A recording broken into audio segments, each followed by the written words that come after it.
Yo, what's going on?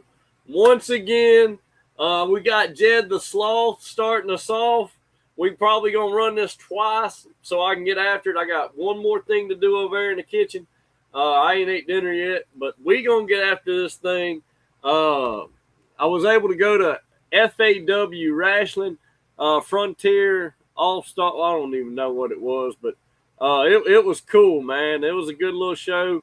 We're gonna talk about that a little bit, and they had the big Con there. If you know anything about wrestling, I think in WWE he was Connor, but he was in AEW and he was end up being the NXT Tag Team Champion and all that. So got to see him wrestle and all that. But a lot of bad stuff coming out about that Covington show. We're gonna talk about it, and obviously we got to talk about the quarterback. Old Ethan Hampton's hurt. Coach talking about he's getting back after it, throwing the ball about 20, 25 yards. So he's looking, it's just swelling. It's not a break, nothing like that. But it's soreness he's fighting. So we'll talk about that. But the main part of the show is Southern Miss Dark Horse. All right. There's articles out here already that's, oh, this one's a dark horse. Oh, this one's a dark horse. And everybody won't be dark horse. So we're going to get after that. But I do want to start off with old Jed the Sloth. And he gonna start us off. Now check us out. I love you, but Jesus loves you more. Get right with the Lord because you can go at any time, brother.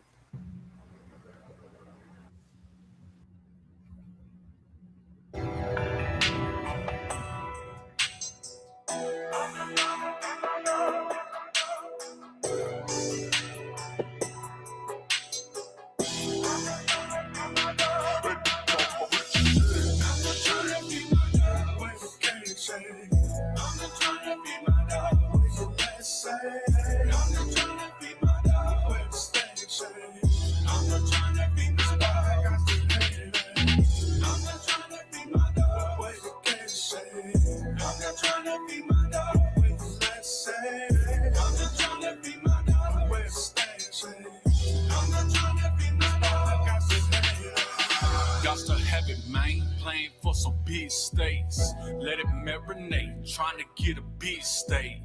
Big steak, lamb chops on my dinner plate. Daddy get the big piece, little boys gotta wait. Tired grapes, trying to carve another lane.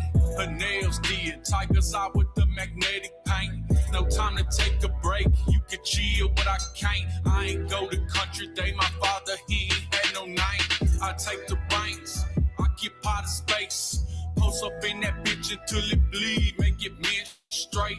I'm pumping marathon, you get burn out in the race. Party time at Chuck E. Cheese, Ninja Turtle game machine. Gorgonzola on my pizza, I go see the shining sea. State to state, I'm heavyweight. Yokozuna for my people. I need some big arena, you just standing in the way. Turning up tsunami waves, you just idling in the way. I'm not trying to be my dog, where you can't say. I'm not trying to be my dog, where you let's say. I'm not trying to be my dog, where you stay safe. I'm not trying to be my dog, I got to hate it. I'm not trying to be my dog, where you can't say. I'm not trying to be my dog, where you let's say. I'm not trying to be my dog, where you stay safe. I'm not trying to be my dog, I got to hate it. I'm not trying to be my dog, where you can't say. I'm not trying to be my dog, where you let's say. I'm not trying to be my dog, where you stay safe. I'm not trying to be my dog, I got to hate it. I'm not trying to be my dog, where you can't say. I'm not trying to be my dog, where you let's say. I'm not trying to be my dog, where you stay safe. I'm not trying to be my dog. That's right. Look, like I told you, I want to run that back one more time. Check us out, Baton Rouge, New Orleans, over here in Louisiana. Straight getting after it, man. Old Jed the Sloth letting me use his music on the show. I'm loving it, brother. We loving it over here, man. Feed the dogs, brother. He just trying to feed the dogs. Let's do it one more time for him, bro. Do it one more time for old Jed the Sloth. Feed them dogs, brother. We just trying to feed the dogs.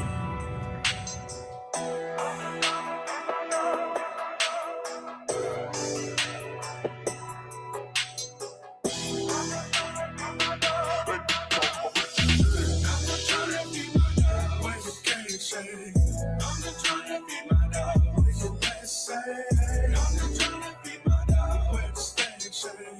I'm just trying to be my dog. I got to make it. I'm just trying to be my dog. What you can say? I'm just trying to be my dog. What you let's say? I'm just trying to be my dog. Where the station? I'm just trying to be my dog. I got to make it. Got to have it, man. Playing for some big states. Let it marinate. Trying to get a big state. Big state. Laying chops on my dinner plate. Daddy get the big piece. Little boys gotta wait. Tired grapes. Trying to carve another lane. Her nails did. Tiger's eye with the magnetic paint. No time to take a break. You can chill, but I can't. I ain't go to country day. My father, he ain't had no name. I take the reins. Occupy the space. Post up in that bitch until it bleed. Make it menstruate. I'm pumping marathon. You get burnt out in the race. Party time and Chuck E. Cheese. Ninja Turtle game machine. Gorgonzola on my pizza. I go see the shining sea. State to state, I'm heavyweight. Yokozuna for my people. I need some picorina. You just standing in the way. Turning up tsunami waves. You just idling in the way. I'm just trying to be my dog. Where you can't say. I'm just trying to be my dog. Where you let's say. I'm just trying to be my dog. Where you stay say. I'm just trying to be my dog. I got to hate it. I'm just trying to be my dog. Where you can't say. I'm just trying to be my dog. Where you let's say. I'm just trying to be my dog. Where you stay say. I'm just trying to be my dog. I got to hate it. I'm just trying to be my dog. Where you can't say. I'm just trying to be my dog. Where you let's say. I'm just trying to be my dog. Where you stay say. I'm just trying to be my dog. I got to hate it. I'm just trying to be my dog. Where you can't say. I'm just trying to be my dog. Where you let's say. I'm just trying to be my dog. Where you stay say. I'm just trying to be my dog.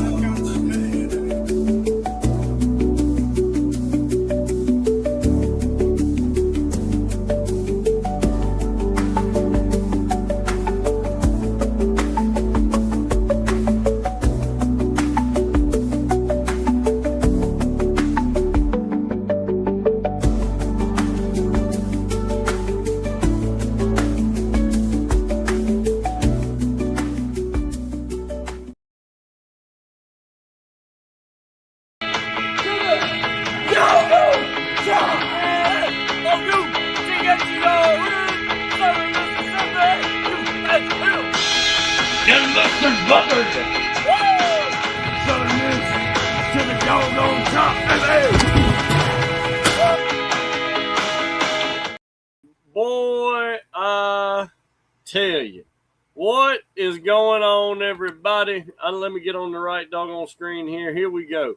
What's going on, everybody? I've been trying to get on here. I've been wanting to get on since Sunday night. We talked about all the stuff with football. We talked about I'm not even kidding. I try to talk so much about this. I wanted to go ahead and get my show changed to Mondays and Thursdays. So go ahead, obviously comment in the comment section if you're watching this. Let me know what y'all think about that going to Mondays and Thursday. Pops is like, bro, those are 2 football days, right? During football season, both of those are football type days for NFL purposes. So I don't, obviously that's another thing. You don't want to really compete with the NFL on Mondays and Thursdays. I understand that. And listen, we can keep it on Tuesdays and Thursdays. Pops was definitely on my tail about, making sure we keep it on Tuesdays and Thursdays. He said, if it ain't broke, don't fix it type deal. But I just kind of was like, man, between Tuesdays and between Thursdays, sometimes there's not a whole lot to talk about. And between Thursday and that next Tuesday, there's a lot I want to talk about that happens over the weekend. So that's my thought process on the Monday and the Thursday, going to Monday and Thursday. But obviously, I understand people love Monday night football. People love Thursday night football. But just give me some feedback there in the comment section, and we'll talk about that here in a second. Obviously, got some comments already came in on the show. We're going to get to those. But like I said, guys, today's topics, we're going to talk about FAW, a wrestling company that I'm going to be completely honest, never heard of. Brought my kids to it this past weekend in Covington, Louisiana, at the Covington Country Club. As far as the crowd goes, it was. I'm gonna just be completely honest, like I know how to do. And, I'm not trying to, sometimes we say things on the show that's a little vulgar. Cover your ears if you don't want to hear it, all right? Because I'm about to say something pretty vulgar. At the Covington Country Club, the crowd I was around was comparing dick sizes.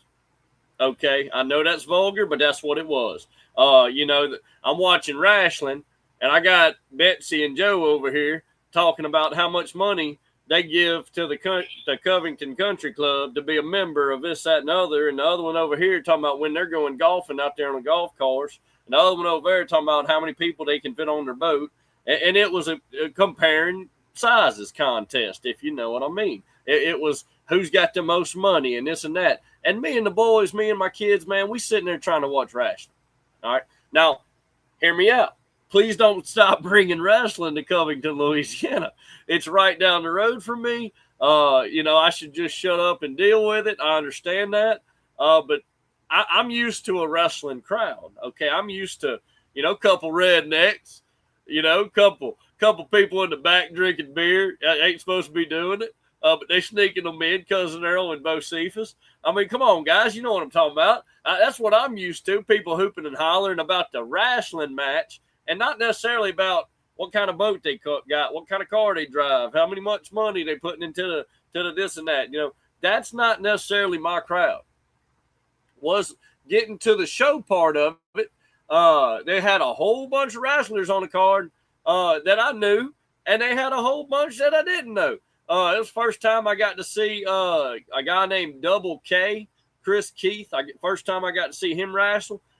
He wrestled Big Con. Like I said earlier on the show, Big Con was Connor in the WWE. Then he went to, NXT, WWE, whatever, and was a tag team champion in that doggone thing. So he's been to AEW and all that. I know him as Big Con, though. I've always known him as Big Con. I don't remember him too much being in NXT, but I definitely knew him from, the indie scene and AEW, stuff like that. But good. It was a different type of show for me. I don't know many of the fellas that run it or nothing like that. I got to see Ashton Blake, Cosmico, which is kind of like a funny character. I got to see Isaiah Zane that fought out there in the Caribbean all wrestling with Mark Henry. He's over that, a farm league for the WWE. Got to see Isaiah Zane. Purple Haze was there. A couple guys like that. I know most people don't know them guys, but in the indie scene of wrestling, we know a lot of them fellas. So got to see that. My man right here, he said, Suge right here. Suge White is a wrestler. See, we got wrestlers on the show tonight, fella.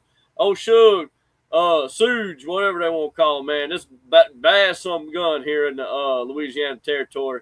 Mississippi territory. He's been all over the doggone place. He said, we roasting them efforts tonight. He's on the scene with it. We got Gato. Man, I ain't heard from Gato in a while, man. He said, Ashton Blake is a creepy, nice guy. Hey, keep that rolling. I ain't never heard that. Okay. Yeah, got to see him. Like I said, these are some of the guys I've seen in Mississippi a lot, but could the talent have been better? Yeah.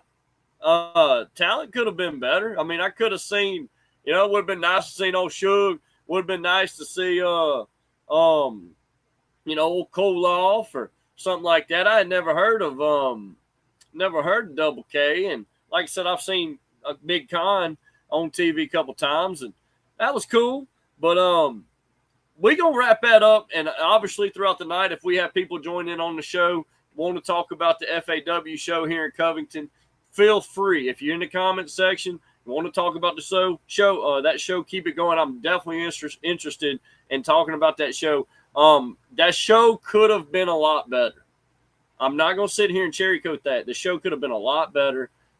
In Covington, Louisiana, on the North Shore, there's a lot of money over here, guys. There's a lot of money right here on the North Shore in Louisiana.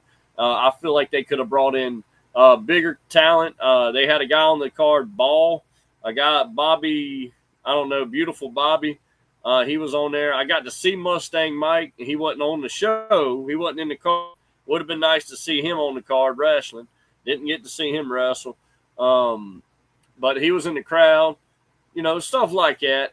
But let's get after it. I'm going to bring the guys in. It's time to talk a little Southern Miss football, man. Feed the dogs if you ain't already, man. He's just trying to feed the dog. That's all. Old Jed the Sloth, he got it going on, man.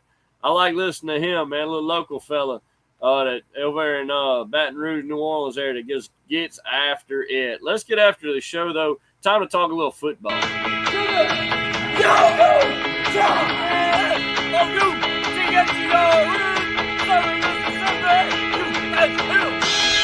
Gunbusters Butlers! Southern Miss to the doggone top, baby!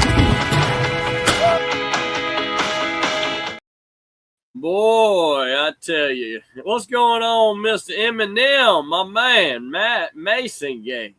Gonna make it here in Hattiesburg. Hot, dry. It rained about 3 minutes, and we thought it was good. Come on. So, yeah, it needs to rain. Needs to rain. That's enough to just piss you off. Yeah, it's we're gonna have to do a rain dance or something. It is too dry. I'll call my Navajo Nation buddies over there in New Mexico. Over there, shout out to Thoreau, New Mexico, man. Thoreau High School, the home of the Hawks, baby. Well, you talking about wrestling? See, I grew up with a guy, Steve Starr. He's going. Oh, I know. I've seen him wrestle. He's 61, man. He's going in the ring Saturday night. He's going. I believe it's Legacy Wrestling, and it's going to be at West Jones about 6 o'clock. And old school Steve Starr getting in the ring at West Jones. So after the USM thing, we're going over there. And see, Steve did all his wrestling like in the 80s, and I missed it. So I played baseball with Steve. But I've seen him wrestle a couple of times, man. He gets after it. And this was obviously what? Golly, I was young, man. I mean, I was real young. Used to watch him. My pops and all them used to take us to the shows. Yeah. And I remember him. And if nothing else, he'd be on commentary. You know what I mean? Even when he got older, he'd be on commentary, man. I love checking out old Steve Starr, man. He had it going on. They say you got to get there about 6. It starts at 7. It's going to be a crowd. So, but we're going to go out to that thing at USM probably about 10 o'clock, something like that, Saturday morning. It's supposed to be a scrimmage, hoping that Hampton can play a little bit. Don't know. He said his hands, he's still not back. That's kind of a setback. But, and then, I don't know, this is something else you never talk about. But, you got racing, man. I mean, Talladega's coming up in October after the Louisiana game. We're going to watch Talladega. And Friday nights here in Hattiesburg, there's races. It's entertainment. I enjoy it. You saying Hattiesburg they're racist? No. What'd you say? Car race. Oh, races like speed race. Yeah. Speed racing. Yeah, NASCAR we talking. Well, it's a 1/4-mile dirt track. But it's plenty of drama, a lot of entertainment. Food's cheap too. Yeah, they don't kill you on food like some places. But no, the NASCAR, Logano won last weekend in Richmond. He's driving a Ford. Ford's had a hard time first NASCAR year. They weren't winning anything. But the last few weeks, Mustang's been coming on and doing pretty good. A lot of people don't like Logano. I don't know why, but I think he won a championship or two. They're saying he was, the king of the old format. Now they're doing this thing called the Chase. Man, NASCAR is entertaining. And if you ain't been to Talladega, you need to go to Talladega October 25th, 1 p.m. Or you can go Friday and watch the trucks and Saturday and watch the O'Reilly race. Tell me. So NASCAR's year round. Well, not quite.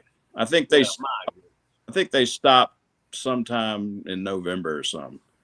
Gotcha. When they go back, KC, you still on the phone? Yeah, brother. Bruh, how you doing over there? Where you at, KC? I've been off all day. I'm trying to get a patio. I got to get the patio built, trying to get my hot tub, get set up for football. You better watch it. How far are you from a nursing home? I love nursing home women.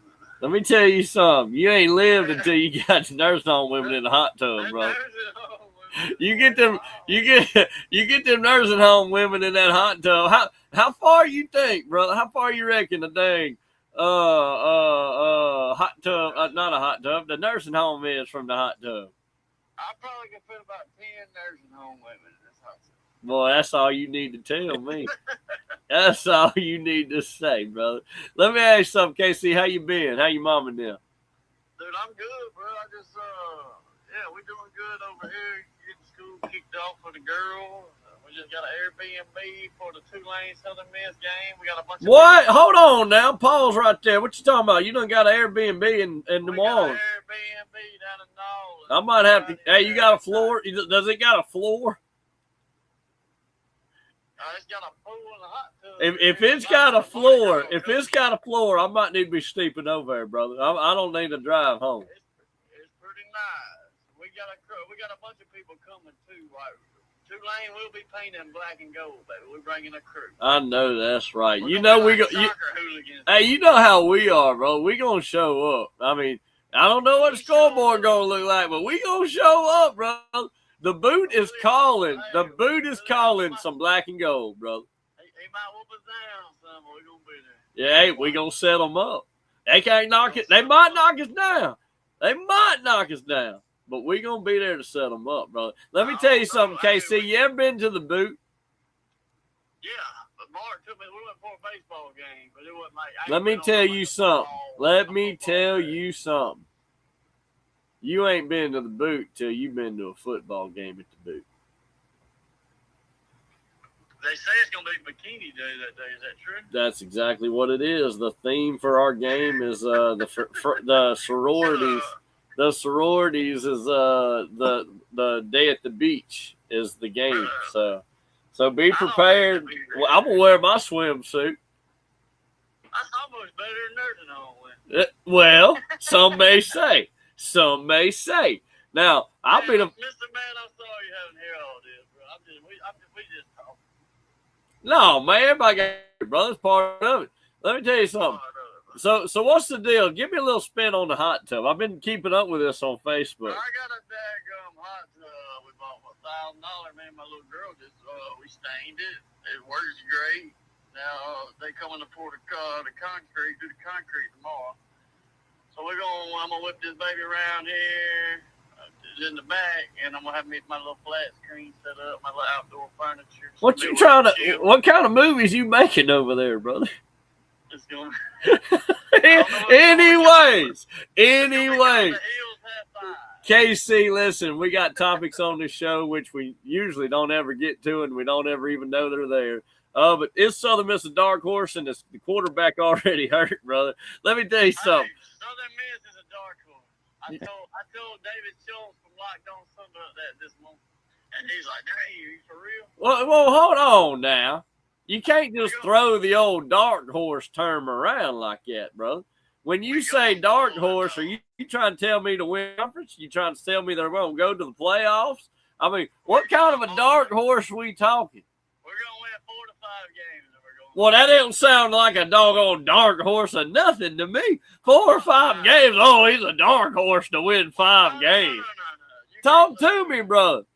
That is a dark, dude. We're not expected to do anything. So yeah, we're gonna throw a wrench in some Sunbelt teams' plans. KC, if we win 5 games, we're gonna win 4 to 5 games. All right, hold on. If we win 5 games.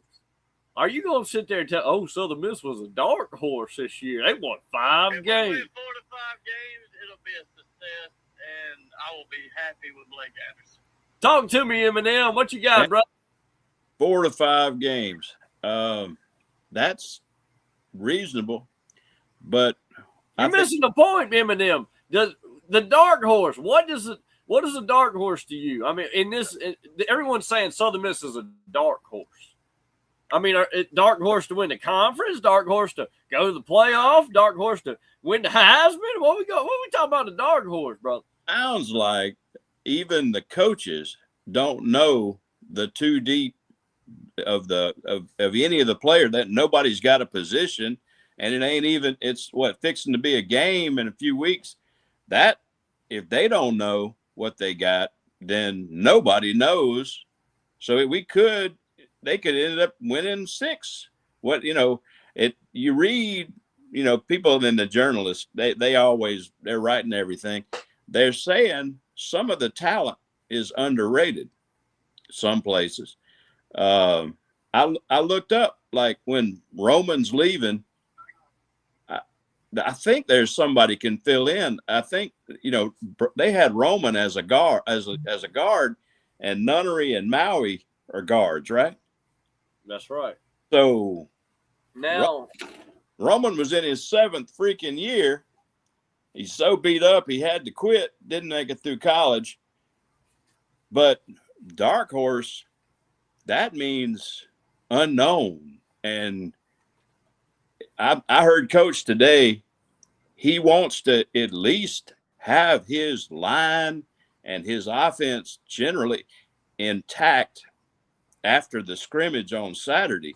And he's even saying Hampton might not even play. There's the chance Hampton might not play Saturday. So what we going to do? We're going to end up with, I'd say Liddy's going to take it. I don't know what to think. I don't think anybody else does, So Hampton's gonna be all right. Now, here you go from KC. One of the topics on the show tonight is quarterback one's already hurt. You're saying you believe Hampton's going to be all right for Saturday, or are you talking? I watched Anderson's interview. No, I did too. And he's saying no, he should be back and all that. But he didn't say for Saturday. He said he's throwing for 20, 25 yards right now, and that's the only it. bad thing about him not being there Saturday, he's gonna miss some reps this week. I don't care as long as he's healthy before week 1. And let's be honest, does he really need to be healthy for Alcorn State? Yeah, he does, KC. Because no, he does need to be, because I don't want to go to Auburn, Alabama. Listen to me, I don't want to go to Auburn, Alabama with here he is, a new quarterback coming in at first game. That's not what I want. That was me getting too cocky. No, I understand. I get what you're saying. You're saying just to win the game. No, do we need him? Probably not. Probably not. I ain't worried about fan fest. And I understand what you're saying. Like, we should have pushed that further and said, I don't care if he's healthy for Saturday, right? Now, I agree with that. I'll get in your corner for that one. Real quick, Jake Johnson put on the show. Jake Johnson 3. He said Southern Miss might lose to Alcorn State at home. No, not going up. Not a chance. Nope. Eminem. Won't happen. They're gonna win, but I'm afraid they still don't know. Are you trying to tell me it's going to be close? I'm saying that if the coaches that have been coaching 30 years don't even know who they're going to put out there, then I got a question mark. I mean, they're saying Maui ain't ready to play. He's out of shape. He ain't in shape. Nunnery's out of shape. Lewis is out of shape. I think that Mary Lewis is doing good. And they're saying some of them are hurt. You talk about the running back wasn't playing. Briggs didn't. Yeah, Briggs. Now, he did say Briggs will be back. Back when? They need to be out. Yeah, he didn't say when. He didn't say when. Need to be out there yesterday. Then I saw Jalen Himes get on there and talk in one of these media exposure, and he said his ankles got a little twist to it. So, we're hearing all this about, we got no injuries except for, and then there's so they're beat up and they're getting worked pretty hard. So Saturday, you're coming Saturday, right? I'm wanting to. All right. Well, My mama's wanting me to go take her to the doggone hotel and the doggone cruise and this and that. But I'm trying to. well, if you get there, you might see a team without Hampton, no Maui, no Nunnery. They're saying the offensive line is okay without these returners, or without even I knew that would happen. I really did. I knew that because they've been practicing all summer together. The chemistry's there. I mean, imagine, like I said, this is a turnover roster again, guys. This is all 70 new players. They're not used to playing with Maui. They're not used to playing with Nunnery. And I'm surprised you told me Lewis was doing good, because guess what? That defense ain't used to playing with Lewis. Does this make sense, fellas? My philosophy on that and how I think about this. So it makes sense that they're not clicking because they're new to playing with them guys. Let me tell you something. Defensive guys, it does feel like they can jump in and play, right? It does feel like that. Offensive line, you got to trust your I'm sorry. You got to trust your brother. Well, go ahead, KC. Well, I think the thing with that is, I've heard that they have not, when you got an offensive line, you're supposed to know who your starters are by this time, and they need to be out there practicing every day together, get used to each other, know what each other's going to do. They said Anderson and them has not been doing that. They've been just keep rotating them. And hopefully by this week or next week, they're going to kind of pick out their guys. Well, KC, you heard him. You said you watched the interview, right? You said you watched the interview, right? Yeah, a few of them. What did he just say today? Well, I purposely move guys around and not make them get comfortable. I think everybody. I think that's a good idea. You heard that? I know you heard it.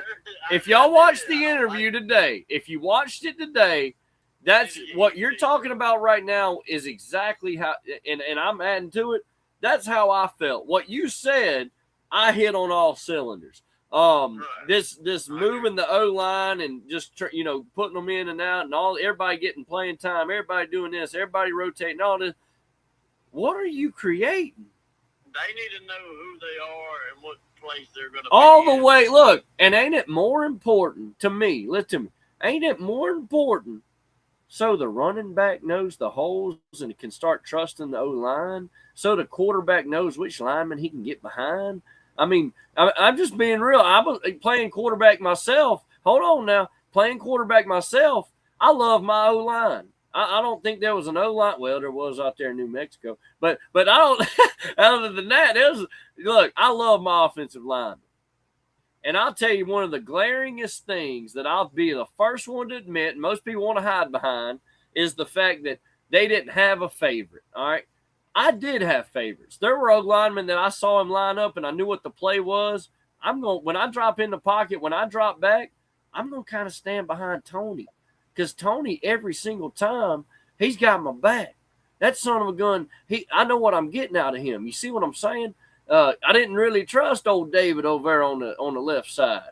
But that's what I was dealing with. Chemistry on the football, on the offensive line, even down to the quarterback position, like me, the running back position, that stuff matters. The team chemistry on that aspect mattered.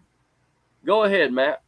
Well, I think they get 25 practices. They got about 15 left, and they don't have all this figured out. So that means if they figure it out by Saturday or so, he did say on the interview something about he wants his team, his 5 linemen or whatever, to kind of be penciled in, but he also said that all the skill players may never be ranked on a depth chart. They're going to change every week according to if they give us what we're looking for in our culture. To me, I mean, that I don't think I've ever heard a coach say that before. Is that new? I mean, I never heard anybody say that we're going to change them every week according to what their attitude is or something. I don't know I don't know how to interpret that as a fan. Hey guys, real quick, I told you if at any moment you wanted to chime in about the old FAW and all that, we got wrestling tonight. Got wrestling on the show, brother. And anytime that I can talk wrestling, you know your boy gonna bring somebody on to talk wrestling. And I got one of the coolest, one of the coldest, one of the most hated heels in the game, brother. Your boy. What's going on, man? What's up, man? You got to introduce me properly, brother. The Talk head to us. honcho, the Gulf Coast boogie man, the baddest man in all the land, Suge White. That's Come on, right, man. man. We got old Suge on the show, man. It's one of the first, I think maybe the second or third wrestlers I ever got on the show, man. This son of a gun gets after it. I've seen him all over the Gulf Coast. I mean, what you got, Eminem? You got something for him? See that we need to get this. We need to get Suge here to tell the players of such when they get up to the mic how to talk. Oh, I'll come in. I'll come in and tell them boys, coach them boys up. I want to get somebody with some swagger, some attitude. You know, everybody getting along and all this. Everybody loves each other. I want to hear somebody. They coming in. There's going to be some bloodshed down here down on my field in Hattiesburg. I want some broken bones. I want to hear some. So you're telling me we need to book Suge to come to a football game instead of a wrestling match? We gotta have someone to fight, brother. He can fight the other team mascot or something. He can get after you. Having fun. Look, bro, I can be a motivational speaker, man. Get them boys hyped up. That's what we need. Hey, KC, what you say? I got KC on the phone. What you got? I said, I asked Suge, did he see Brock Steiner's son for New Orleans Saints suplex the whole Dallas Cowboys football team today? Hey, that's a bad boy, man. I'm glad we got that boy, man. Hey, Suge, man, I appreciate it. I really do. You joining in, brother. Listen, this past weekend, I was able to go to this promotion. I don't know if they're new or not. It's my first time ever hearing of them. They were right here. I'm in Madisonville, Mandeville. I'm right here, brother. I'm 10 minutes from this ritzy ditzy country club. They said they got a money mark over there that's paying for shows. They do. I'm hearing about all this stuff. My kids, brother, for one, they hate you, brother. My kids hate you. They don't like you. They think you're the bad guy. They think you're mean. You know, all that and then some, brother. But doggone it, I love you. Let me tell you something. Right down the road, I hope they never stop doing shows, or whoever wants to run it. I don't care. But it was 10 minutes from the doggone house. And the kids, obviously, they love wrestling. It could put anybody, a doggone AI wrestling video out there. They're going to watch it. They love wrestling. But for me, the crowd wasn't it. The talent to be in Covington on the North Shore. If y'all, I say this all the time, people truly don't understand because I was born and raised in Mississippi, down there on the Gulf Coast. I didn't know. I was right there, not far. I didn't know how much money was over here on the North Shore. I really didn't. There's a lot of doggone money, a lot of rich people that work in the city and live over here. The Sanctuary, Bo Shin, all these Fontainebleau subdivision, all these fancy stuff. I just feel like they could have had bigger talent, brother. That's my brother. On the show. You missed out the first show, brother. That was their second show they ran. The first show, you missed a good one. I mean, or it was only good because I was there. Okay, so you've been booked here before. Yeah, I was booked there before. I was actually supposed to be on the 15th, man, but I got unbooked. And I see you didn't want to take the gloves off. You was playing nice, man. That show was absolute trash. Absolute trash. And the talent, what talent, man? Them guys over there don't even get booked like that at other places. And the places they do get booked that you seen them at, they don't get booked in good spots. So them dudes suck, man. What's that boy? Double K, little Krispy Kreme ass, man. Is it a kid show? What is this? I don't want to get the cursing, man. Krabby Patty. No, Krusty Krab, brother. No, when I heard Double K, I immediately thought of the old Krusty Krab, old SpongeBob gimmick. No, but I've never seen him wrestle before. Obviously, I heard a big con. Something about Chris Keith, Double K, got hurt in the match. Like early on. He ain't They get said hurt, he man. hurt his leg, Suge. What's up with that, bro? Man, that boy ain't hurt his leg, man. That boy is absolute trash. The only place he was getting booked at before was GSW. Originally, that boy was in the Virginia area. Then he was in the Florida area, just being a flunky. Now he's out What? here in Louisiana trying to do his thing, booking all his butt buddies, man. When he could have had a real person on the show, he had real talent. But you had a first show where somebody got hurt, a young boy got hurt, that's on the shelf now for 18 months. But the people over there, nobody want to take accountability. Nobody even the boy that hurt him didn't even check on the kid, man. So a lot of things stem for that. So I got Whoa. unbooked. I I got didn't know unbooked for all getting. that now. Look, bro. There's been some things going on, man. Them boys are absolute garbage, man. Mr. Sinclair's wasting a whole bunch of money on a product that could be good. But you have bums over there, man. You got a guy that he's related to that can't wrestle at all, the Phantom guy, that they have to keep around because he's related to Mrs. Sinclair. Dude's Never absolute seen that guy trash. before. He looked like some voodoo. I don't know. He need to put a little weight on. That's what I thought about him. He need to put some weight on. I ain't never. He Man, looked like, you know what he looked like, Suge? He what's looked up? like something from Juggalo Championship Wrestling. That's what the whole ICP stuff, but them man. boys are good over there though, bro. No, I You know what I'm I saying? know, but it reminded me of that. Like that's what he was trying to go after. That's what I saw in that. I don't know, man. Where you been at, Suge? I ain't seen you, man. That's because you don't come to good shows, bro. Wildcat 225, LWA, BIW, Yeah. Gulf Coast, D Gulf Coast Wrestling. I don't know why you wasn't at D Gulf Coast Wrestling. That's crazy to me. Was that recent? Yeah, we had a show a few weeks ago. We got another one on the 19th. I got Wildcat on the 5th. I got 225 coming up on the 29th here. Let's go, man. You got to get them belts back, all of them, bro. Oh, brother, I got a couple opportunities, man. I got two title opportunities coming up. And hopefully one coming up in November, bro. You just ain't been coming to shows. Yeah, You I'm getting back live out there. right up the street, man. Yeah, I know. I'm right here. KC, what you got, brother? I hear you. What's up, dog? How you doing over there? I've been listening to y'all, brother. I don't know much about it. I used to watch wrestling when I was little. I still love wrestling, man. It's an awesome athlete. I don't know much about it these days, except Logan Paul. I don't think, he's kind of corny to me. He kind of corny to me. And Sting and all them, Rowdy Piper and all them, Hey, What's the question? I saw some of that league I was telling you about that's around here, Legacy Wrestling. Yeah. No, I had never been. It's been about a year. Wait, ago. what's it called? What's it called? I believe it's Legacy. Were you in Florida? No, it's in Mississippi. It's around like South Mississippi. Are you talking about the one Steve Starr is gonna be in? Yeah, That's might be. Is that SWA? I'm not sure. I'm not sure. I don't boy know. Ryan, Don, that boy Ryan Stratton or whatever's over there. I'm not sure. hey Don, welcome to the show, brother. Hey, what's going on? Hey, brother, you remember old Suge White? Yeah, I got him on the show tonight, brother. man, all right, sure. Man, who this? Oh, Don Masholi, one-time Don, brother. My little partner that comes to the shows with me. Oh man, see y'all boys ain't been coming to those shows. I ain't seen y'all, man.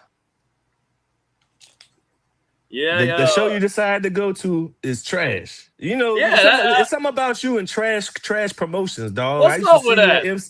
I have no MCW. I have no guidance, Suge. No, the Gulf Coast Wrestling is the best wrestling in Mississippi. I have Wildcat, which is the best wrestling in the Gulf Coast. 100%. That's true. Yeah. 225, one of the best companies in Louisiana. LWA, one of the best companies. BIW, one of the best companies in the North and part of Mississippi.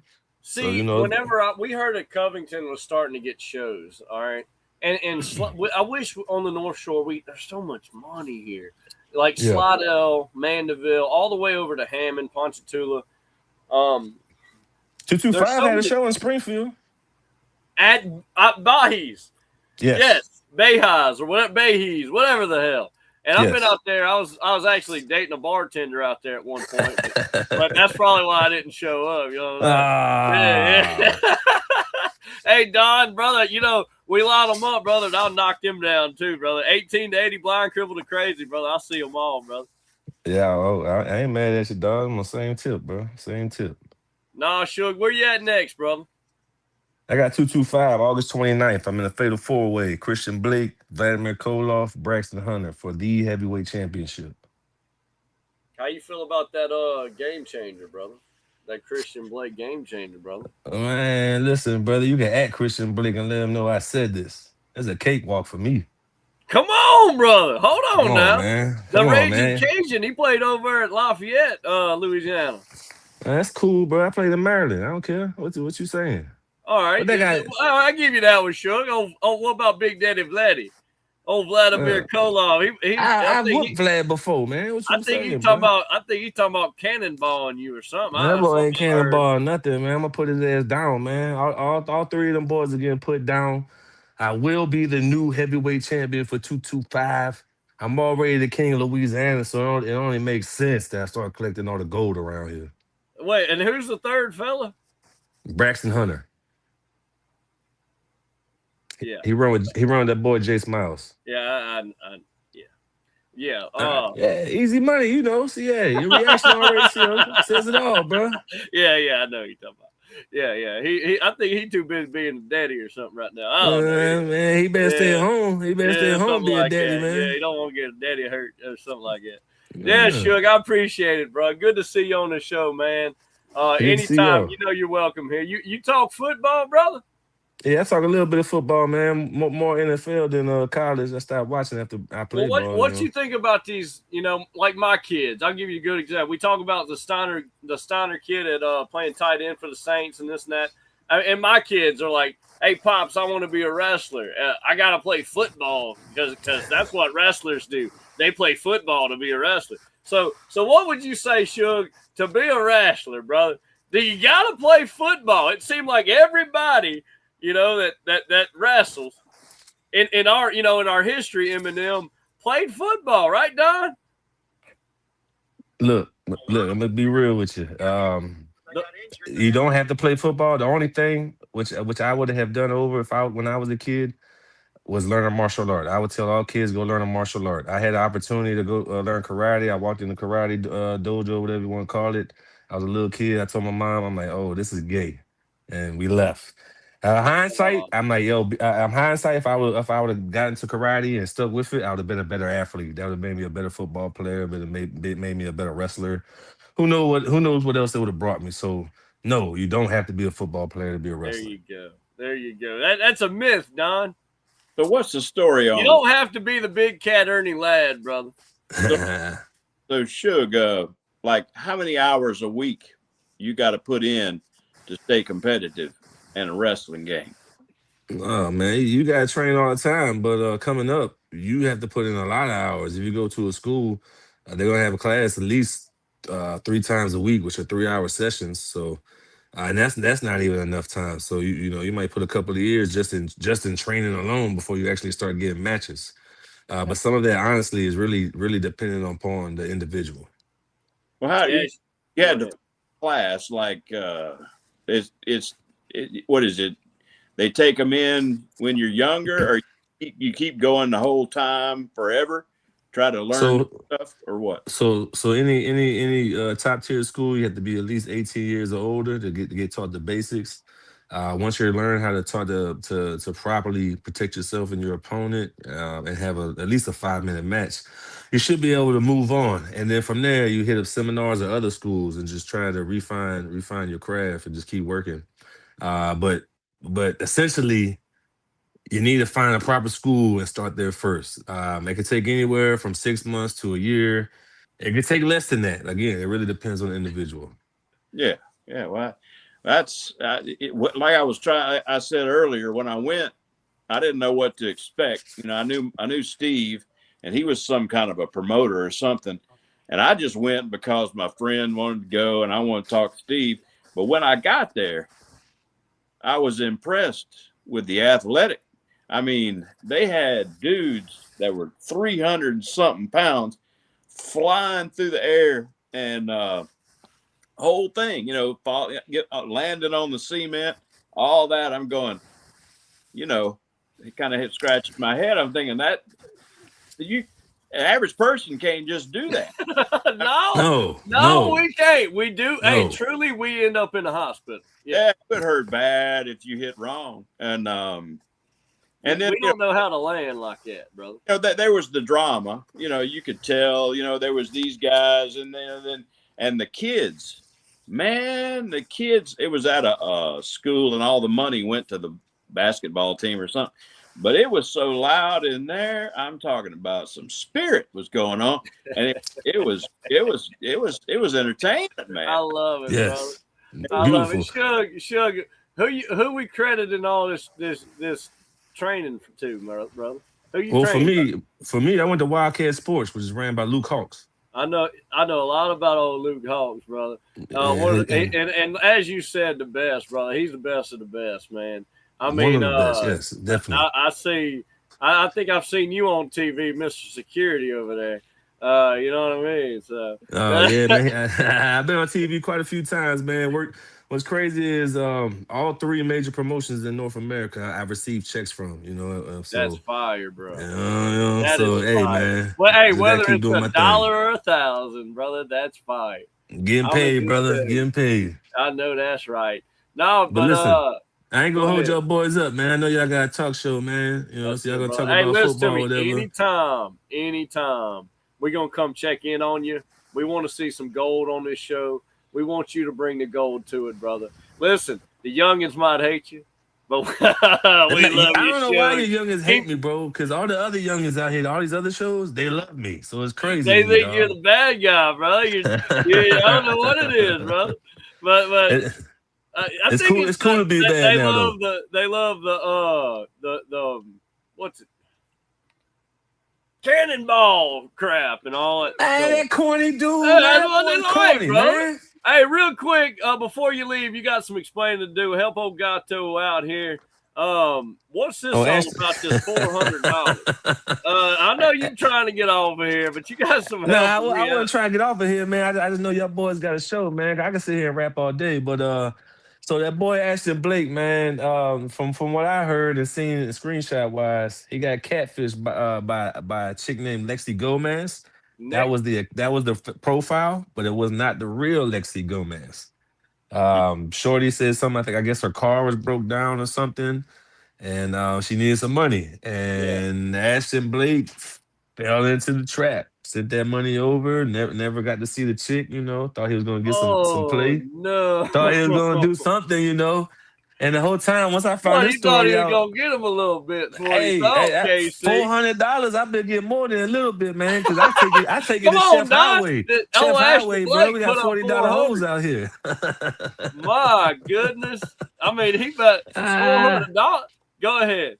And he was on that trash ass show you went to Saturday too. Yes, he was. Yeah, that's the type of people you like to go pay your money and see, brother. Let me tell you something. You know the type of people I like to see that come right 10 minutes down the road. Nah, man. That's what I like to see. Listen, across the bridge, come right across the bridge. I know, and I surely have. It's been a while though. September 5th. September 5th, You're September 5th. Well, see, that's college football day, brother. November 1st. I have to look it up. November 1st. Hey, November 1st, a big one, brother. But yeah, 100%. We're going to come see you. Next time you're coming on, you bringing that gold on, brother. You hear me? Oh, yeah, for sure, bro. I'm going to check in after the 29th. I know that's right, brother. Listen to me. Thank you so much for joining in. And 100% always welcome in on here, brother. Good to hear from you. Good to hear from y'all, man. Have a good night. Oh, sure, brother. Got it going on, guy. Dog, what you know? Wrestlers coming in. What's going on? What you know about this? We got wrestlers coming on the show. Well, it sounds like that Suge White is going to win some gold, and the Mardi Gras is going to start a little early this year. Hell yeah. I like old Suge, man. He got it going on down here in the great state of Louisiana. KC, talk to me. We got wrestlers on the show. For you. I might have checked him out. I gotta watch him out. Y'all go find old Suge White. He's a villain, and I'm a villain myself. I picture myself as a villain. He's a villain in wrestling. I like wrestling. Whoa. Why you picture yourself as a villain?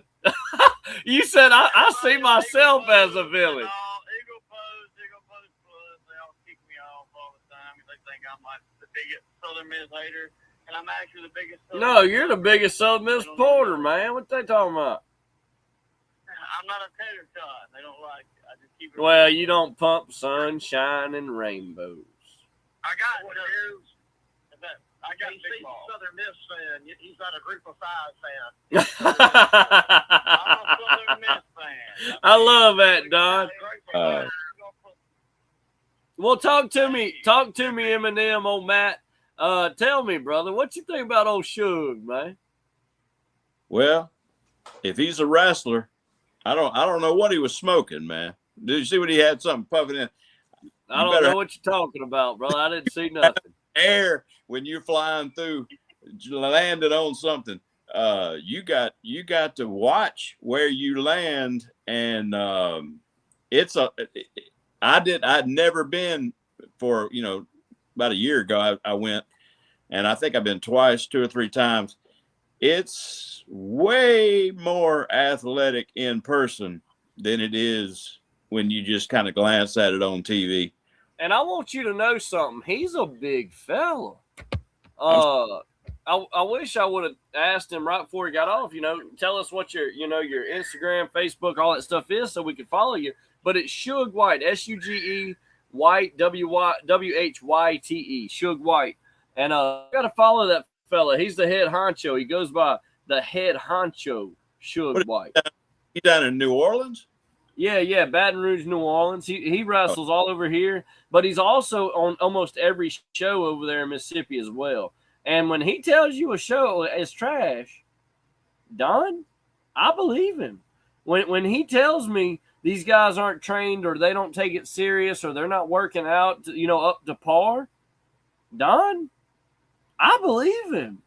I'll do listen to Suge. I'll listen to Vladimir Koloff. I'll listen to Christian Blake. Guys like that. They got it going on.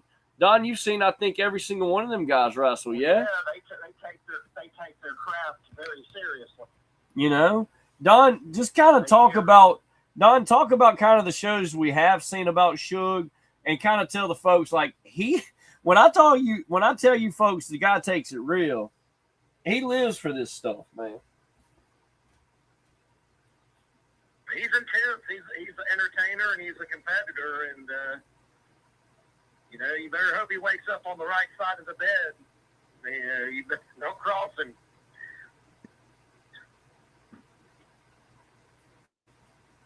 Well, I mean, it's I don't know what they charge in his in his league or whatever he wrestles, but I think it was a $10 or $15. It was great. It was well worth the money and totally entertaining. Stuff I saw. I never have seen Suge, but I've seen big men and women. There were some women there too. That was they got a lot of scrapping at that. Well, I mean, you talk about big women and big wrestlers, but mainly big women, right? No, I'm just kidding. No, talk to me. Don, let's get back to the Southern Miss talk. I love you, Suge. I love the wrestling scene. I really do appreciate you joining in on this show. There's going to be a lot of clips that we take out from this show about Suge, what he said. If y'all didn't really notice, the dude was cutting promos on who he's fighting coming up on the show. So I do appreciate that as well. The man can talk. He can wrestle. And, Don, one thing I was hoping you were going to spin in that is how he works the crowd. Don, you can vouch for this too. When you say things and he's out there wrestling, don't think he don't hear you. He'll answer you. Shut up, Sippy. He'll get on your tail. He said, "What you gonna do? Get up here and fight me." And Suge's a big fella, but he works the crowd. He listens to the fans. And he gets it, right, Don? He gets it. Real quick, though, let's get back to Southern Miss, but of course he's always welcome. Any wrestler, brother. even the wrestlers that we probably talked about. Y'all come on the show and defend your damn self. Come on now. Let me tell you something. We're talking Southern Miss football. We got to talk about this dark horse. Don, and we're caught back up. Don, is Southern Miss a dark horse, and what is a dark horse to you? Well, for Southern Miss, it means going 500 this year and playing Western Kentucky in a rematch in the New Orleans Bowl. That makes us a dark horse. I'll take it. Like say, so 5 They win. have to make it to take it. Say that again. I'm sorry. They have to make it to take it. I like that. Oh, Believe and achieve, baby. Don, what you know about this quarterback hand getting hurt, and he's only throwing 20, 25 yards, and he's fighting soreness. This is supposed to be quarterback 1, Ethan Hampton. Yeah, he suffered a contusion on his throwing hand, and there's no structural damage to his hand according to the internet reports. And he just needs to take it easy and give it a chance to heal, and he'll be back out there, and hopefully he'll be ready for Elkhorn in a few weeks. We're going around the room, but Don, you're starting us off since you just left off. Is he still QB1 against Alcorn? I mean, I know nothing about this team. I mean, all we have is hope and optimism. Who knows? Matt, where you at on this? Is he still, even after the injury, is he still QB1 against Alcorn? no, but I mean, it's tough to call. But I did see where the other 2 quarterbacks gave up 9 sacks. Somebody said holding the ball too long. They were they messed up RPOs, which coach said you can't do that. You got the whole reason you have a run pass option is so you won't have a sack. So is Liddy having issues reading an option? Well, if you recall, Liddy didn't tear it up last year. Now, Liddy, I mean, he had some struggles. He came in and played good one game, but then he kind of didn't. So I don't know I don't know what they're doing. I mean, you're talking about 15 more practices. You got everybody beat up. There's the gloom and doom. And everybody keeps saying, oh, we're fighting for positions. Kind of leaves, the fans kind of wondering, like, if they don't know what the starters are and they're not able to, get something going, then is it good or is it bad? They're trying to say it's good because, everybody's competing and everybody's hustling. But that is translating into 9 sacks and an injured quarterback and the injured running back. Man, we got so many question marks. Nobody knows what's going to happen. You got to go to Auburn the second week of each season. First, you got to get through the first week of the season. I'm kind of dark horse means we don't know nothing. That's. Go ahead, KC. Where you at on this? Is QB1 Landry? I'm not home. Listen to me. Is QB1 Ethan Hampton going into Alcorn, even with this injury? I'm going to leave y'all with 2 takes. I'm doing this. Ethan Hampton will be started the first week. He's good. But what I'm trying to say, we got that linebacker I told you about. Oh, here we go. Chocolate. Here we go. White chocolate. No. Oh, let's all do a feel-good story because there's nothing to talk about. Listen, let me say my piece. Did you see me and that White fella talking chocolate. back and forth? Tyler Lassiter. Did you see me and that fella talking back and forth? He is a beast. He is going to be a star. Yeah, okay. And I hope he is. Listen, Casey, it's nothing about the kid. It's nothing about the kid. But why are we putting out feel-good stories? This ain't about feel good. This is about feeling good, real good. He's practicing against Southern Miss. Look, when you got what we got, you take what you get, son. Oh, So because he can do the drill, because he can jump the height, and he looks good against Southern Miss. Oh, he's gonna be a dog. Listen to me. Why are we pumping Sunshine? Give Auburn hell the second week of the season. Auburn's whole team is South Florida from last year. Did you just say? Auburn. You just said we're gonna give Auburn We're gonna give hell. Auburn hell, bro. We're gonna give KC. Auburn hell the second week. KC, they got Byron Brown. Dang, I'm going in full tater tot mode. I'm on tater tot.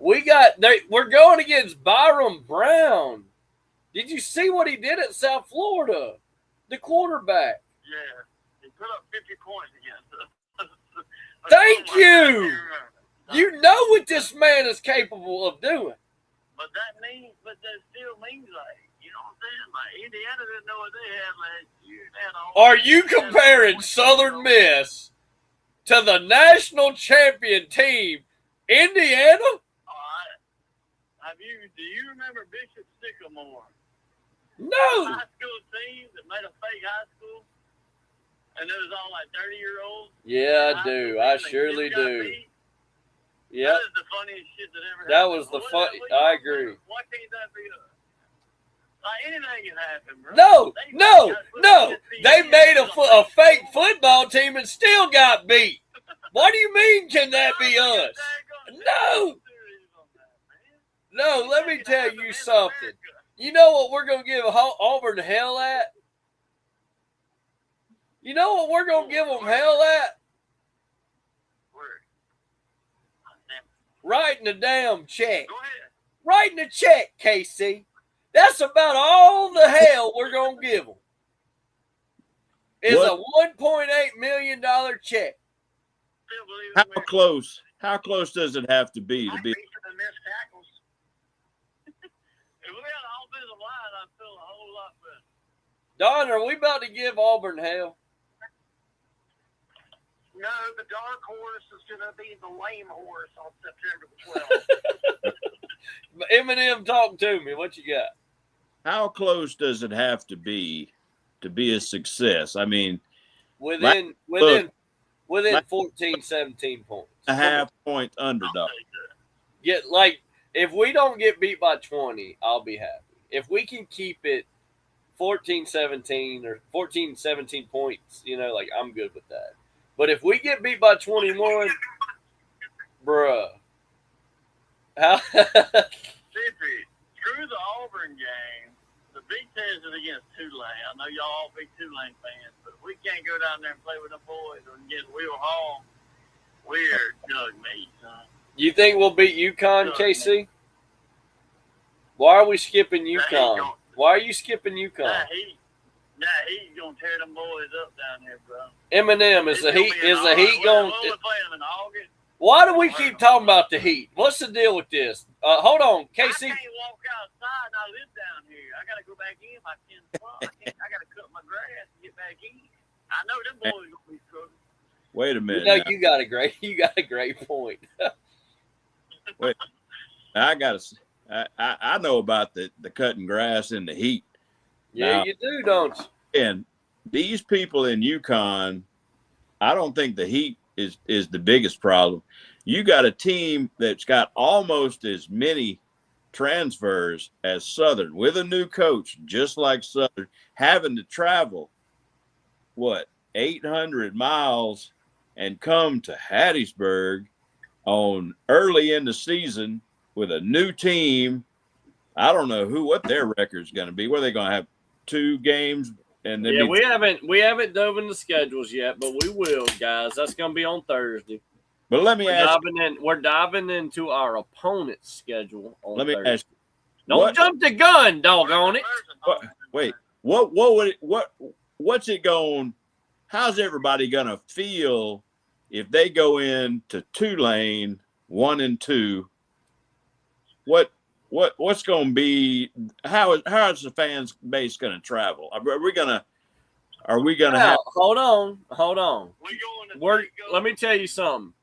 I don't know if you've ever went to a Tulane and Southern Miss game at Tulane. I don't know. And I'm not talking about you. I'm talking about anybody listening. I don't know if you've ever went, guys, to a Tulane Southern Miss game at Tulane. I don't know. But I know one thing. I've went to almost every single one, and I'll be the first one to tell you whether we're 0-12 or we're 12-0. Southern Miss fans show up to New Orleans, brother. Let me tell you something. They love to party. We love. Let me tell you. Southern Miss fans, hold on, Eminem. The Skittles are talking. Let me tell you something. We love to party as a Southern Miss fan. But you can only party so hard, Don, in Hattiesburg. But you put a Southern Miss fan in the great crescent city of New Orleans, the Big Easy, baby. And we make a hard time look very easy. Let me tell you something, KC. You pick us up in Hattiesburg by alien craft and abduct us, drop us off, do what you need to us, brother. I don't mind. Listen, drop us off in New Orleans on Bourbon Street, brother. It's all like Donkey Kong, and me and KC ain't never played video games together. So we getting after it, brother, out there. Let me tell you something, KC. We going to have to hit the city. Don, you coming to the Tulane game? I might make it. I might get down there for some Golden Eagle football. You got to come. We're taking over the boot, brother. We got to take over the boot like we did. Like we did. We're reliving this, brother. Eminem, you coming to the game? I'm thinking seriously about it. I had never been to Ullman. I went and saw several games in the Dome. I know. I bet Don remembers. There was a dude named Zeno.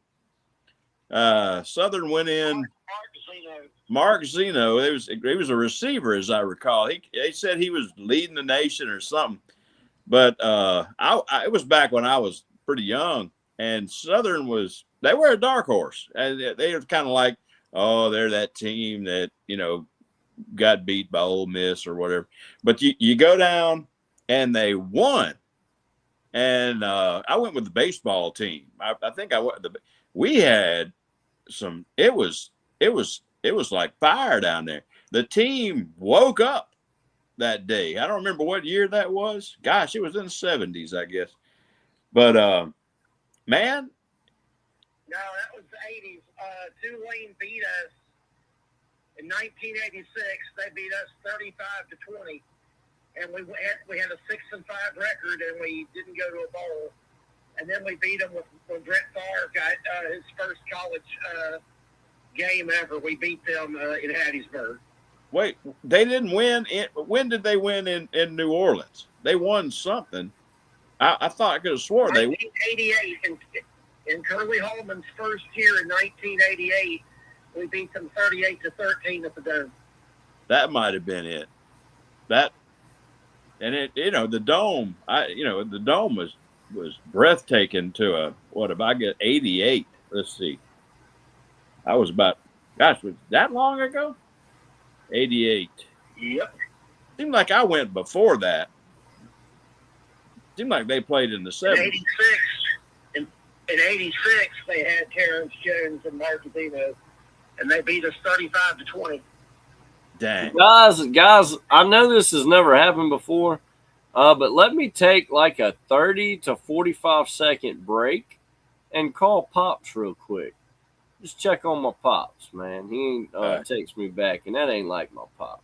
So give me a quick second. We're going to take a quick commercial, and we're coming right back. I hope I don't lose nobody. I hope everybody stays on with me. Just give me a quick second. And I know Pops was trying to join in tonight, and let me give him a call. Just 1 second. Let me throw in on the commercial, fellas.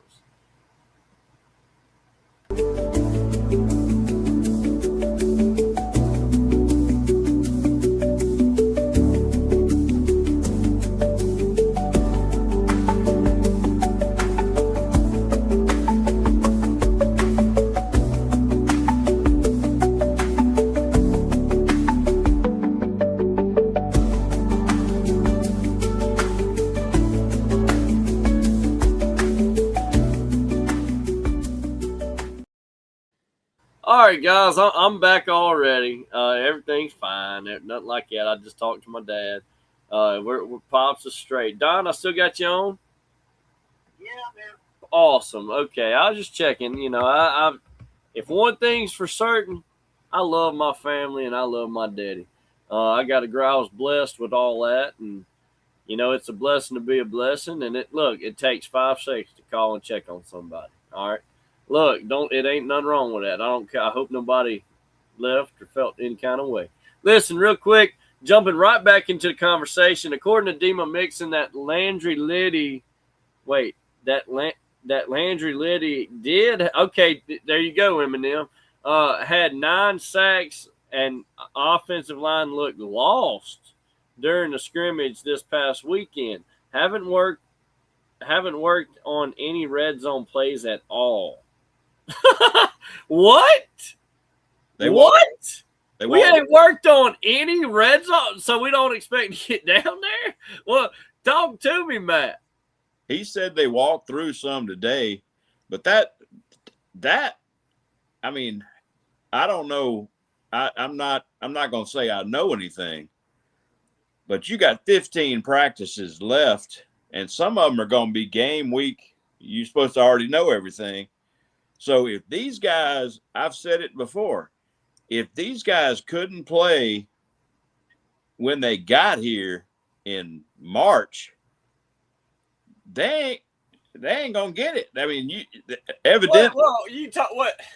evidently what I'm trying to say is, but you talking playbook. Act like we've never heard it before. You're talking about the plays. If they don't get it, you're saying what I'm computing in my mind is that the plays must generally all be the same that they've already been playing, and they're just going to have to call it a blue 38. And they know what a post is, and when you go out to the flat, it's got to be fairly general. They call it an air raid. The one Eli Singleton said it's going to be an air raid. Basically going to get the same. You talking about our offense? That's what the dude said. So our offense is on paper a multiple. They just call it multiple. Now, when you see what plays they're calling, Matt, 100% you're right. It's more of an air raid type offense. Like the plays they're actually calling. But the Southern Miss playbook, if you really was to look at the whole entire deal, it's just a multiple. And let me tell y'all something. That puts us at a disadvantage. Pick a lane and go with it. I get upset about that so much, about why are we trying to do it all when we need to focus on, you know what I'm talking about. Anybody?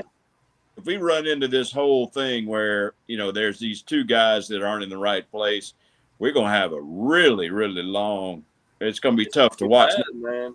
Last year, when they were clicking those first 6 or 7 games, it was quite a beautiful thing. There was some form, to the whole thing. There was a lot of falling apart toward the end of the year. But what I'm hoping is that these ball players, a lot of them, if you look on there, most of them are like juniors, seniors, played a lot of ball and plays far off and, a little bit lower level. But you got 2 weeks and you don't even know if you're starting or not. You don't know who the quarterback is. The one that everybody thought done got hurt. If it was me, I would have a little discomfort going on right now. But maybe that it's real simple and they all got it figured out. But I'm kind of like you. I wish they would take about 7 plays and just run them, and put one on the left. And that's essentially how I feel. I mean, Don, where are you at with this Southern Miss running this multiple offense? I think we're going to have a lot of punting situations this year. Oh, let's hear it. Let's hear the old chant, Don. I ain't heard it in a while. We're 1-1. This ain't no fun. Just punt, punt, punt. He said, I don't know if y'all heard that. He said, we're 1-1 and it ain't no fun, so punt, punt, punt. We're 4-9. I don't give a dime. So punt. Come on, Don. How many yards negative are you? What do we got to do to punt this time?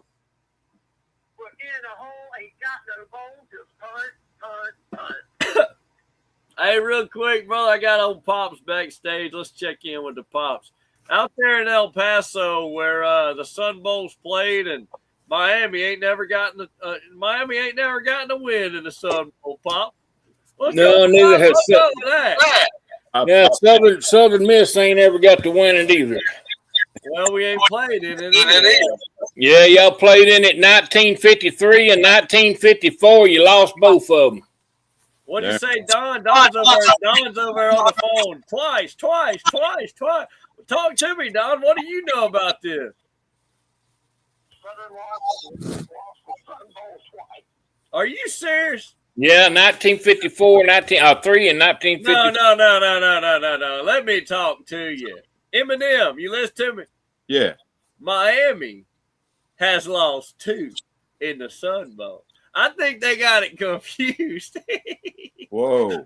Miami has lost 2, Pops, not Southern Miss. You being funny, ain't you? Well, we lost to Notre Dame once, and we lost to Washington State when Mike Leach was there. I was at both of them. It snowed it was snowing its butt off when they played Washington State. Pops, it was so cold. Boy, when they played Notre Dame, it was unbearable cold and windy that day. I remember that. Don, y'all talk about this Southern Miss playing in the Sun Bowl.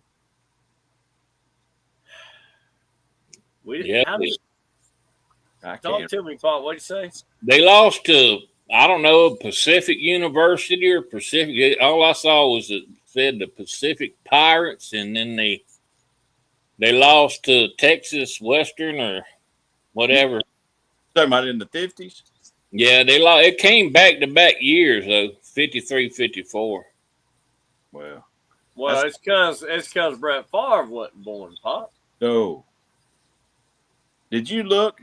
Have you looked on here? You know that UConn. That's UConn's first away game is coming to Hattiesburg. So what are you trying to tell me? I'm saying these are 70 new players, new coach. They got to play Lafayette on the 5th. They play Maryland. These are both at home on the 12th, and they got to board a plane or whatever they're going to do and come all the way to Mississippi on the 19th. First away game with 70 new players. Got to figure out how to handle themselves in the big city of Hattiesburg, Mississippi. Oh, please. Let me ask you something.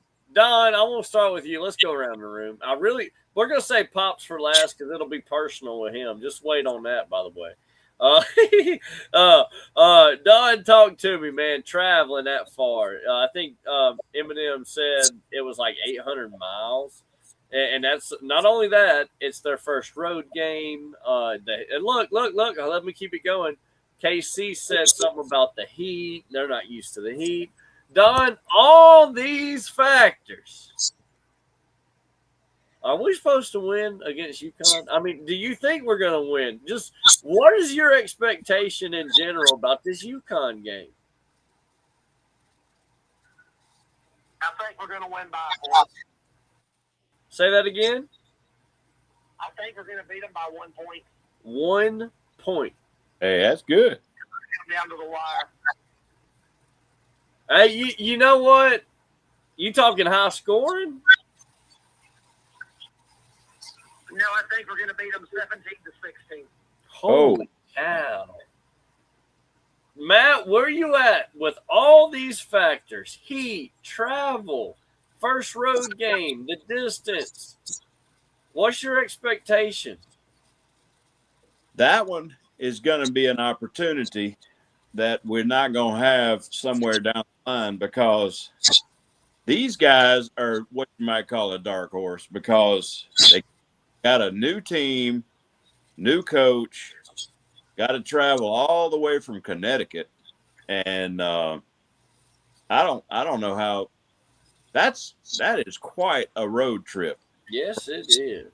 But I don't know who they have. I don't know where all these players. I was looking at their roster, but they got a dude named Flash. Yeah, Kai Flash Wilson, wide receiver. Flash is going to come to Hattiesburg, and he plays for UConn. I hope that ain't another J.J. Arrington. He says he's a senior, 5'8", 181. That sounds like J.J. Arrington. If y'all remember old Cal, man, we're talking about the Cal game. That was JJ. tough. That was some running back.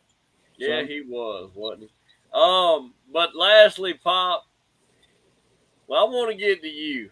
I don't know if you ever played college ball against, a team 800 miles away or anything like that, or crowd noise, home field advantage. Obviously, weather wasn't an issue playing basketball. So that'd be dumb to say.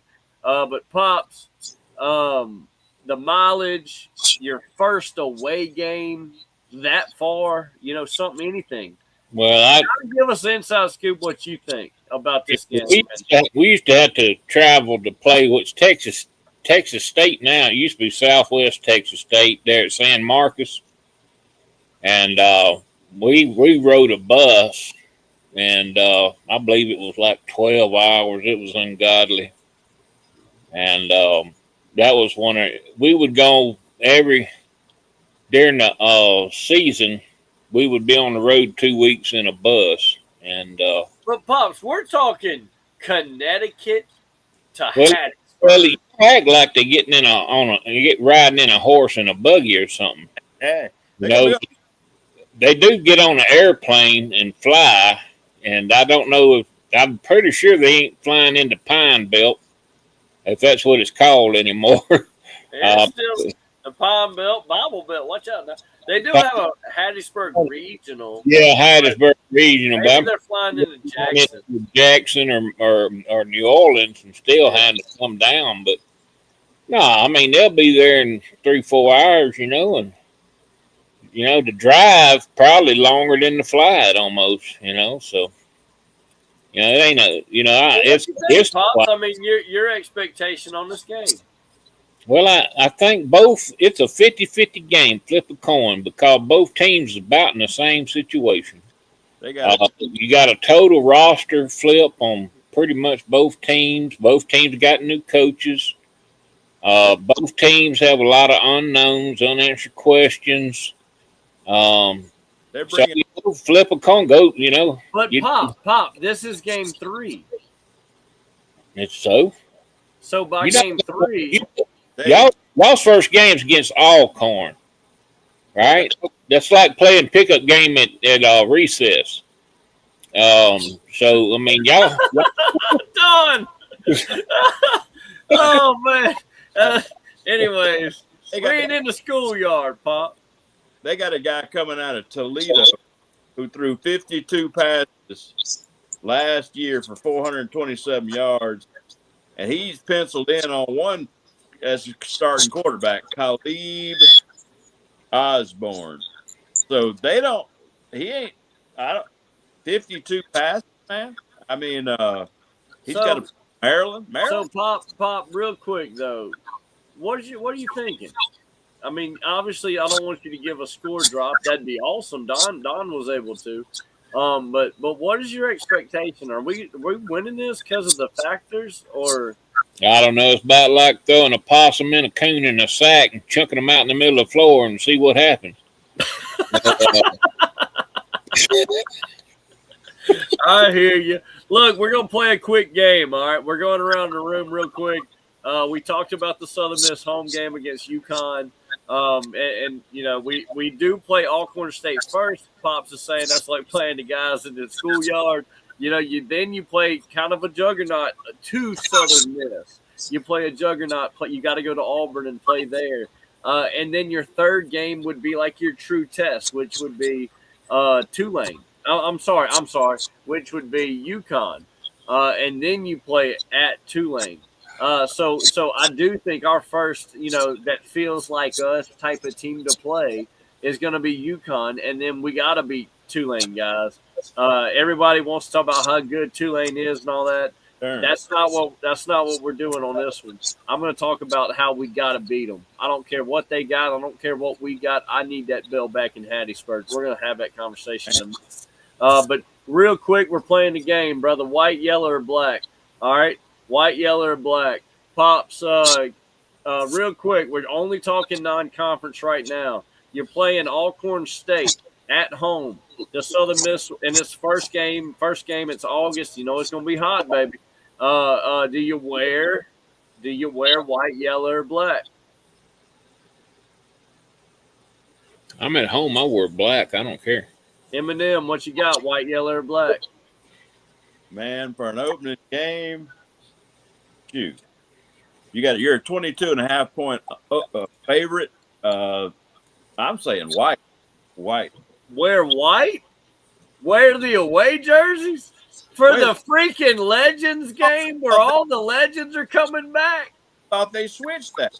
I thought I thought the Legends game was game 1. Oh, I mean, all the alumni from the football fraternities coming back, right? Don, talk to me. White, yellow, or black while he looks that up. Okay, in the ugly Will Hall uniforms, yellow jerseys, and black pants. You're going with yellow game 1?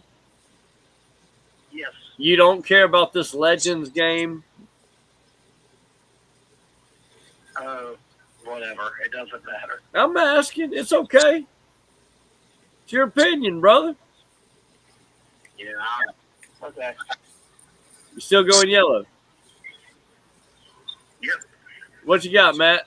Yellow? You going black, yellow, or white? Says home teams usually wear their dark primary colors. Visiting teams wear white. Well, yeah. It's in baseball. It's the opposite. White, home, away, gray. Get it all confused. But they can switch it. They can say whatever they want. But yeah, they can do what they want. What do you think? White, yellow, or black? They used to wear black all the time at home because they said it was intimidating.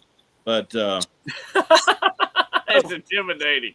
I don't. They used to say that. Okay. Play black and black or something. But I don't know what song they're going to come out with. Back in black, baby. Look, I'll keep it real. I'm going to keep it real for game 1. I want black on black on black on black on black on black. I want to be blacked out. I wish the whole stadium would wear black. I'd love to have Alcorn State as a blackout game, game 1. I know it's going to be hot, boys. I know it's going to be hot. But let me tell you something, Southern Miss fans. We don't have an an indoor stadium. We don't have a roof over the practice field. Y'all want to say, look, I don't like any of that. I hate that we don't. But since we don't, let me tell you something, Eminem. Let me tell you something, Don. Let me tell you something, Pop. We embrace it. We embrace the suck. When I was in the oil field, for the short time I was in the oil field, I was taught by a foreman named Eric Cuevas. Listen to me, son. He was Mexican. I can't do his accent. But he told me that, listen, man, this job sucks. But you got to embrace it. Embrace the suck. And I credit that. I've lived my life by embracing the suck. And with Southern Miss wearing the all-black jerseys, Don, it's going to be hot. And it's going to suck. But you know what? Them legends in the stadium, Marchant, Jamie Collins, Brett Favre, all these legends need to see the black and gold in the black uniforms like they used to wear. Talk to me, Eminem. And they're going to have a big sticker, like a sticker with a big one right there. Heck yeah. With a big one combo. He put the fries and the drink on there. Yeah, that's right. You're going to have a big and a milkshake on the back. I'm talking about we're going for the money. We're going to get it. We're going to. Hey, I love it. I love it. Jump into Auburn real quick, Pops. This is an easy one. We'll go quick. It's an away game, right? White. Right, Pops? White? Mm-hmm. What you got, Eminem? White? White, because the gold on White on white. Well, I'm talking white on white. White pants, white. Are we talking white helmet? White What are we talking? Well, I don't know about the white helmet. But Okay, black helmet, white jerseys, black pants. Does anybody like gold? The gold, the gold uniform don't do it for me. I don't know. Just something about. Whoa! So you're throwing the gold uniform out completely for every game? They need to redo it or something. I was trying to look. It's got the wrong. It needs something. Gold. Don, help me out. Help us out. What's up with the gold jersey? They just wear them early in the season. You know, it seems like when we have a lot of home openers, we wear gold jerseys a lot. I see it a lot. Every year, our opening games, we're wanting to wear the gold. And I think, Pops, it's for the Heat. I truly think they do that for the Heat. Where are we at real quick about the white helmets? Don, start us off. I hate them. I hope they never wear them ever again. Holy shit. Just go right to the dang jugular, Don. I hate them. Eminem, where you at with the white helmets? They need to bring back the one that's at USM on the side with the. I think there was an eagle on there. And the 80s logo, yeah. Go, throwback. We need to go. Yeah, heck yeah. And they used something called. But hold on. Don's saying do away with the white helmet. Where are you at with this white helmet? I'd say keep it, but it don't. Okay, we'll keep it. Well, when do you wear it? Wear it at Auburn? No. Really? So you don't want? You just want to keep it, not wear it? Do they have a gold helmet? I can't remember. A gold helmet? Isn't that the one year we went 0-12? So they never wore it again? Yeah, I didn't know. I think that's the history with the gold helmet. Ain't that what that is, Don? Gold helmet. When they beat Ole Miss in 1970, USM wore yellow helmets with the USM. Oh! Wow. Well, then let's wear the gold helmet. Hell yeah, brother. Sign me up. I'm Jimmy from Gretna. Talk to me, Kaz, old MAGA Kaz. He said, I didn't get an alert on this show. See, I don't know what's going on. A lot of people's messaged me already about this on tonight. And my followers right now, my viewers are just now going up right now. It's kind of weird. How many hours are we in on this show? I can't see my time right now. 1:37. So right about 7 minutes ago, people started messaging me. Why didn't I get an alert? What's going on? Why am I getting an alert right now? Listen, guys, I'm sorry. I don't control the alerts. I appreciate y'all being subscribed, even hitting that bell in the corner. That makes it to where every single time I hit that live button, you're getting an alert on your phone, like a text message saying, hey, Sippy's live, come check us out. It sends you the link. You click on it. I love that. We love that, and I'm sure you love that, being able to watch that and that easy access. What's happening is sometimes I don't know what it is. I promise you, I do the same thing every time. It's nothing on my end, but sometimes you guys aren't getting the alert until an hour. Sometimes it's 30 minutes, an hour. And this time it looked like it was about an hour and 30 minutes. Y'all didn't get the alert. But I do appreciate y'all finally joining in. Your comments are always welcome. We talked to Suge White on the show. Pops missed that whole segment. We had a professional wrestler come on the show. One of the most, listen, I love Suge White. My kids hate him. They think he's a bad guy and this and that. They want everybody to beat Suge. I think he's a good dude. I think he fights for that belt. Listen, the man wants money and gold, okay? He isn't doing this for the love of wrestling, and my kids have a problem with that. My kids, they want him to love wrestling. They want him to, what they say, eat your vitamins, say your prayers, like Hulk Hogan. Ain't that it, Eminem? I looked something up. Go ahead. It's already listed on here. It says September 5th, back in black. Black helmets, black jerseys, black pants. Are you serious? We're wearing the All Blacks? That's what it says here. Is that this year? Please make sure that's this year. It says 26 expected game-by-game framework. Auburn Stormtrooper alternate. Let's go, Pop. We're wearing all black. White jersey, white pants at Auburn. So I don't know. Look, Pop. Listen, Don, Eminem, I did not know that. And obviously, y'all, that is my favorite uniform is the all black. You know, blackout everything. I remember being a kid, Pop, and being in the Rock, and they'd play that Back in Black, you know, and I just thought that. And Southern Miss running out, Rod Davis. I was the biggest Rod Davis fan. I don't know what it was. Is 24 retired? Is it 20? Because I haven't seen nobody. Yeah, that retirement number again. Oh my God! Don't start with me, Pop. But if it ain't, they need to retire the 24 jersey. Yeah. 65 is retirement, man. When you retire, you talking about 65 is retired. Better money. You can retire at 62.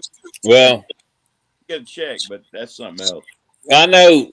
I went round and round with Sippy on this over the past 20 years on this uniform thing.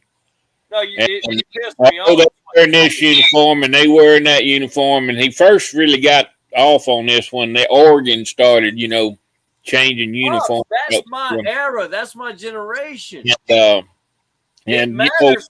Like, look good, play good. Penn State, you know. You can go down. They wear the same uniforms for 100 years, and then uniform ain't never won a game. Look good, play good. Hey, have you seen that Maryland? Where they got that flag on? That is pretty cool. They got all them colors. You like that? No, be real, Pop. When you decked yourself out in basketball, and you knew you looked in that mirror and you said, "Boy, I look good, boy." You know you went out there and played better. You know you did. When the basketball shorts when I played was just to the right there below your butt cheek. Boy, what was your sack hanging out, ain't it? So and then when I got to college, they came down about mid thigh, you know, and then. After I got out of college, then they was below the knee, you know. And Pops, did you have green? Do what? Did you wear green shoes? No, we looked like Ronald McDonald. They came. Hold on, what was your high school colors? Listen, black and gold, Northeast Jones. But in Northeast Louisiana, they came out with this. Converse was our sponsor, and they came out with this shoe, and it was white trimmed with red. And this shoe weighed about 50 pounds each one of them. That's the heaviest shoe and clumsiest shoe.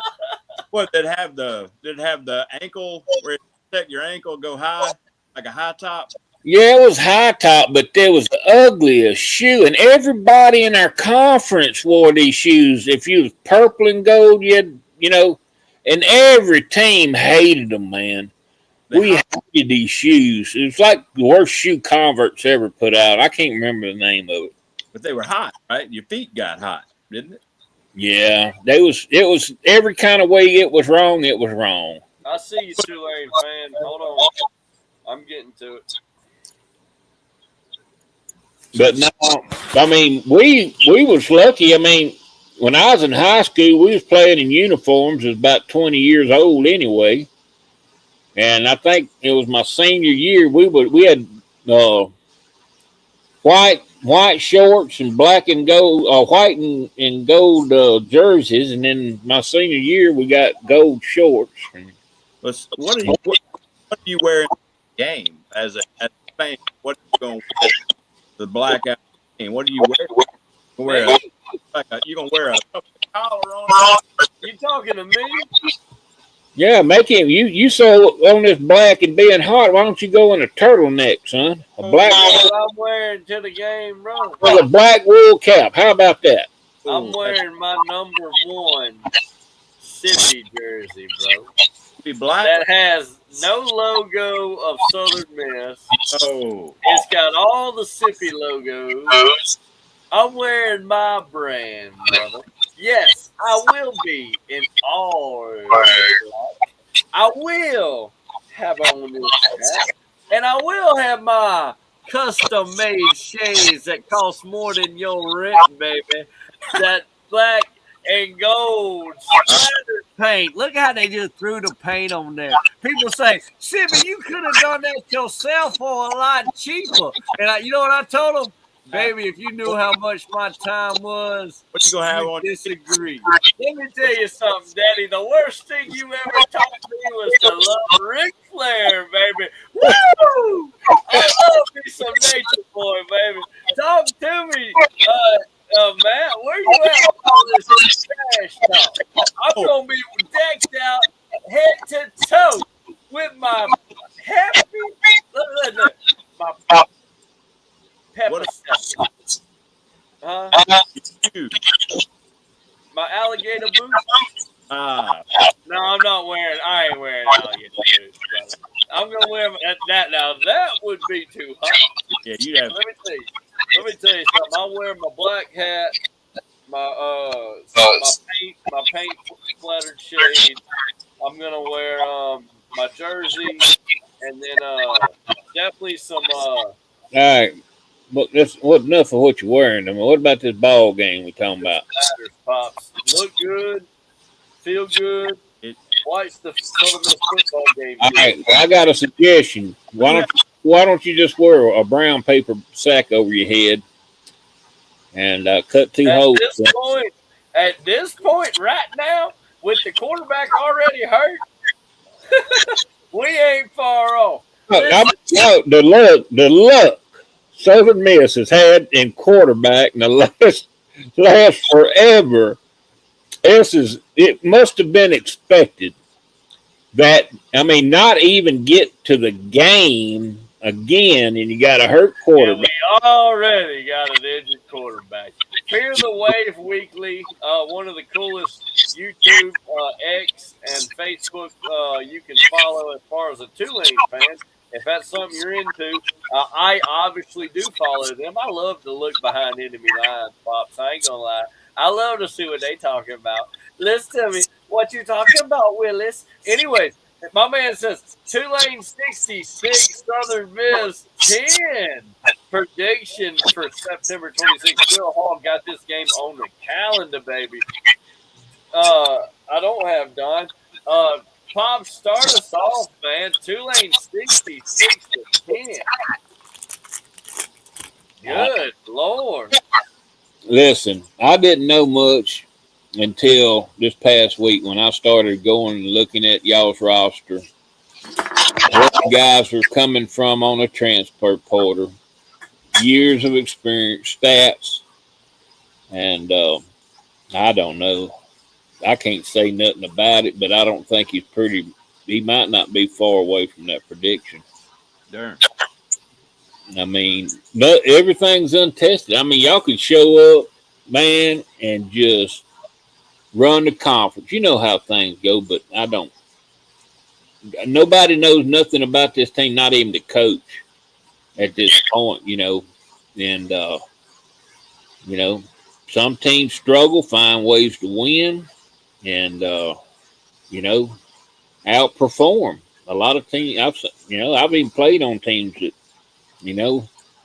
we played better than we was. We just played, stuck together and stuck it out. And you just never know. But according to what I've seen, I mean, some of the schools, some of the schools they transfer, I had to look them up. I didn't even know who they were. I'm not saying anything about the guys, but it's Division I football, and when you're going upside Tulane, you got a lot of seasoned people there, and yeah, I think it's going to be. I don't know about 66-10, but I think it's going to be in the 40s, maybe something to 10, something like that.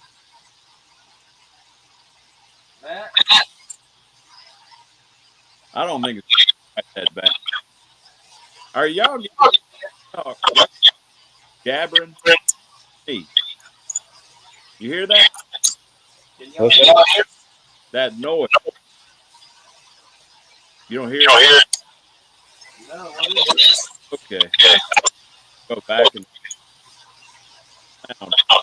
But I'm guessing Okay, since it's too late, it'll be, I don't know, 14 points, maybe. I you hope. think we only lose by 14? I if they end up having a lot of suits, Hey, Matt, leave out and come back in, all right? Yeah, he's breaking up bad. Yeah, I don't know what's going on. Well, you know, y'all went there. Y'all went down there to Tulane a few years ago.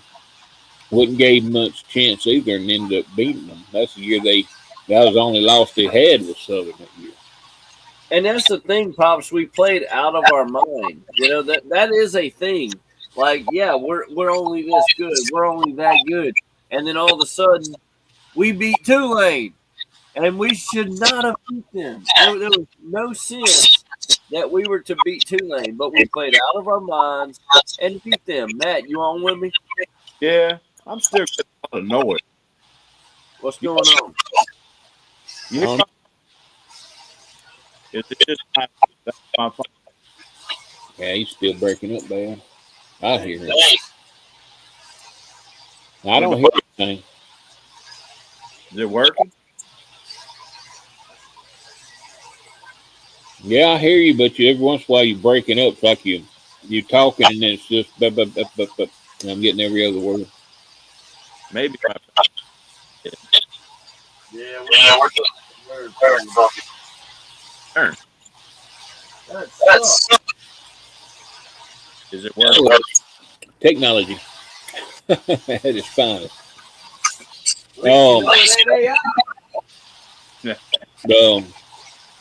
What all we talked? Y'all talked about any stuff about the ACC yet? not yet. I've been waiting on you. All right. Well, you want What to you tell? think? Huh? What you thinking about this ACC stuff?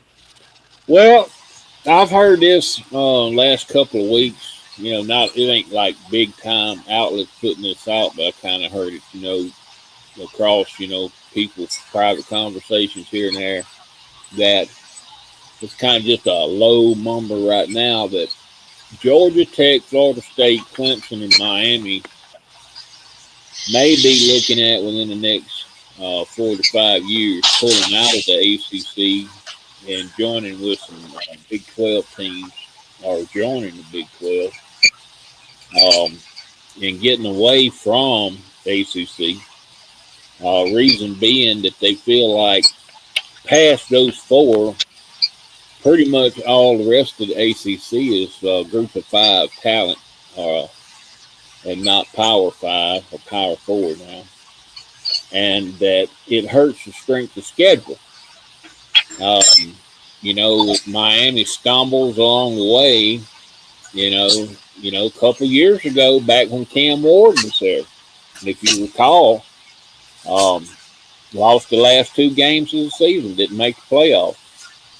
Was undefeated, lost two last 2 game season, didn't make the playoffs. It's a wonder we made it last year. I mean, we had Florida State a few years ago, 4 years ago maybe, go undefeated, won the conference, undefeated, didn't make the college playoffs. So the ACC, They get snubbed. it's getting snubbed, but it's because, it's not, it ain't the Big Ten. It's not the SEC. Across the board, you don't have, it's considered a Power 4 or whatever conference, but the reality, you only got, 3 or 4 teams that's actually Power 4 schools as far as, capability. and the rest of them are, group of five. And people can take that with ACC the way they want to take it, but it's true. When you look at Wake Forest, Boston College, Virginia Tech, North Carolina State, North Carolina. SMU just joined recently. Heck, Stanford. Stanford's not Power 4 or And whatever. obviously, we're talking football, right? Like you're talking We're not everything. talking about basketball. What's that? Basketball is totally different. But football Do you wise, think that's a thing that needs to happen as well? Is like the way we look at so highly of, oh, we are a this school, we are a Sun Belt school. Should it be more we're a Sun Belt football team, or we're a Southern Miss football team that's Sun Belt, Southern Miss basketball team that's ACC? Is that the future? I don't know that. I tend to think that maybe. Well, if everybody, say Miami or Clemson or whatever, could go independent and pull off a Notre Dame situation every year, that'd be the route, be the favorable route. You only play a couple of tough schools a year, and that's actually what kept them out last year. Miami beat Notre Dame, and I believe it was Ohio State. I'm not sure. I think it's who they lost to. But the rest of their schedule was not up to par. And then they want to, get all butt hurt, and really, I don't know, very, very, I don't know, showed their character when they didn't go to a bowl game. By not accepting it. Not accepting bowl game. Listen, it goes beyond this brand name Notre Dame. These guys that work their tail off, train, sacrifice to put the uniform on and go out there. Let the guys play in a bowl game. My thing is with that, of all schools, Notre Dame. Think about this, Bob. Yeah. Think about it the way I look at it. Well, this is how I look at it. Notre Dame was a school that had Rudy. And Rudy was all about just wanting to play football. Just get on the field. He just wanted to play football. So the irony of them not playing in that bowl game, and the story of Rudy was all about him just wanting to play. Yeah, that. And then, we experienced it here a few years ago with USC when they came to the Sun Bowl. And, they were coming here. They were playing Georgia Tech. And, they thought they were so much better than the Sun Bowl. Listen, the Sun Bowl is one of the older bowls in the country, man. Even when I was a kid, you look at the history of the Sun Bowl. This was a regular for the Pac-12, the Southwest Conference, when it was Southwest Conference with Texas, Arkansas, Oklahoma, and all them, at Texas A&M, and, SEC had an affiliation, played out. Alabama played out here several times. The Sun Bowl has a great history, probably just as great as the Rose Bowl. And, in great history, great people, and they get off, the Sun Bowl committee here in El Paso, they've done a good job. they really go out of their way to bring people together, businesses and community and everything together, to make it a real great experience for the players that come and the fans. And, I witness it, living here. I see everything to put into it, and they do an absolutely wonderful job. And, USC comes off the plane there, and it's not LAX, it's not, our airport's not LAX, and they come out, and there's mariachi bands playing and folk dancing going on, and heck yeah. And they start ridiculing these people. before they can get out of the airport. And everywhere they went, they just really I'm trying to be good about this, but they just really made a butthole out of themselves, and they really they did a disservice representing USC, the university here, and hey, word is here, it was on the news. I even heard it on the news here that Sun Bowl committee said, or the people that's on it now, unless people change, in the future, but they said USC will never be invited to come back to El Paso again. And I don't blame them. It's a privilege. I look at it, if I was a player getting to go play in the Sun Bowl, I know it's not part of the playoff thing and all that, but, as long as I've been alive, Sun Bowl's always, one of the greater bowls to come to. And unless you've ever been here and sat in that stadium over there, one of the most beautiful stadiums you ever want to sit in, as far as where it's located, and like I say, can't get past the people. Because USC, Southern Cal. Yeah, Southern Cal. Yeah, Southern. Not Central Florida. No, not Central Florida. And it will. What happened? What was so great about it is Georgia Tech put it on their tail too. Yeah, they did. That's what was the best part of it. Great Georgia Tech beat their tail, and that was.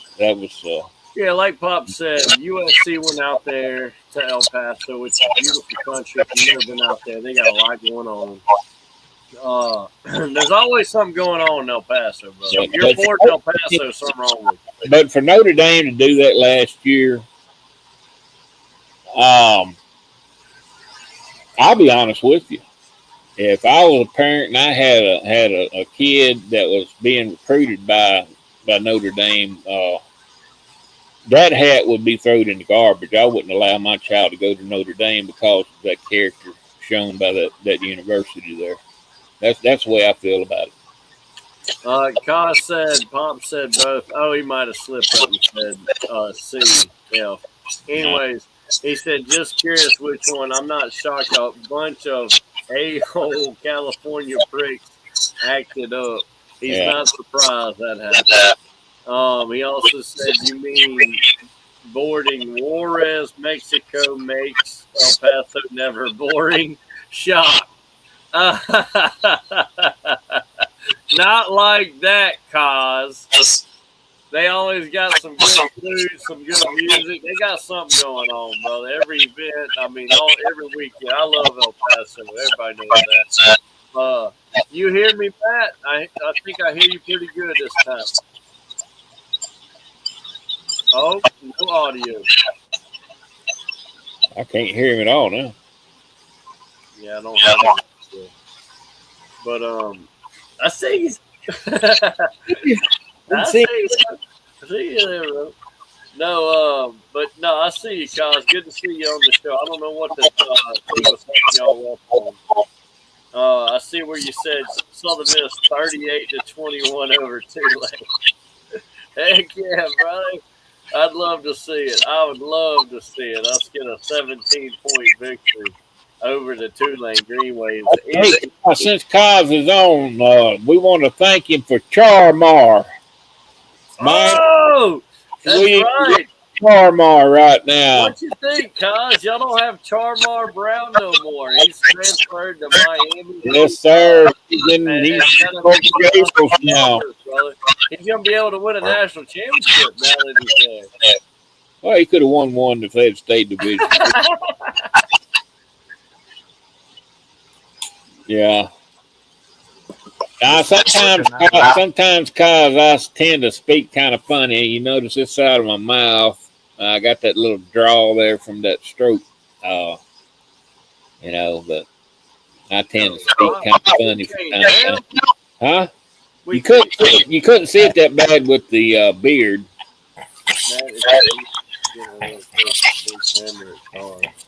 Got some technical difficulties, man. Yeah, I hear you now. Hey, you can hear me. Okay. Yeah. He said I'm not getting close enough. Yeah. It'd be fun. I'll give Pops a wedgie for mine. Yeah, give him a wedgie for But I Charm tell off. you We all, used to make fun of him last year. I don't know if you remember this, Matt. We used to make fun of Cos because they had a running back named Charmar. you And know, now Miami got him. He's transferred to the U. weight I lost being sick and everything, my butt's all gone. You're gonna have to get a back right there. dig you a wedgie point. What kind of wedgie is that? Yeah.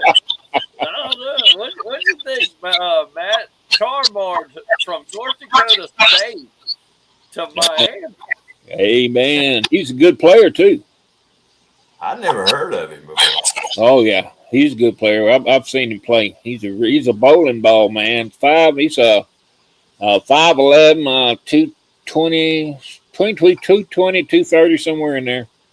He's a hoss, bro. He's a hoss. When you go to state, man, he ran it. Like, now they're known for quarterback play at North Dakota State, which sounds funny. People are like, really, bro, who? And you start talking Trey Lance, Carson Wentz, they got bigger names in modern day than Southern Miss, right? And that's kind of embarrassing, but it's the truth. But Charmar was a dog. They didn't have to rely on the quarterback as much when he was there. I mean, definitely over 1,000-yard rusher. He's a tank, man. And Miami, it looks like plans on using him as a thunder and lightning type of role. It reminds me of Reggie Bush and Mark Ingram, one of my favorite duos of all time in running backs. Pops, y'all might have better ones. That's just my favorite from my time would be Reggie Bush and man, I tell you, we got duos. We got the best high school player in the country. We signed him. He's 6'7", 330 pound, pure freshman, and what position? He's a tackle. Plays. 6'8", 330. Yeah, that's him. 6'8". From where was he from? From Missouri. Missouri, yeah. We looked this kid up, man. I'm telling y'all right now, we was looking through the roster, and I said, the only thing on that offense for Miami I see is the glaring hole of tackle. It looked like they only had 3 or 4 on the whole roster. Yeah, but we lost the 2-time All-American there. Maga. Yeah, it went first round, but we replaced him with the next 2-time, 3-time All-American. Yeah, man, just so you know, this kid coming in was a 3-sport athlete in high school. His daddy, I wish we was getting his daddy to play football. He's a tank too. but his daddy made him quit playing sports his senior year other than football. But he was apparently on the USA 20 and under shot put team. Yeah.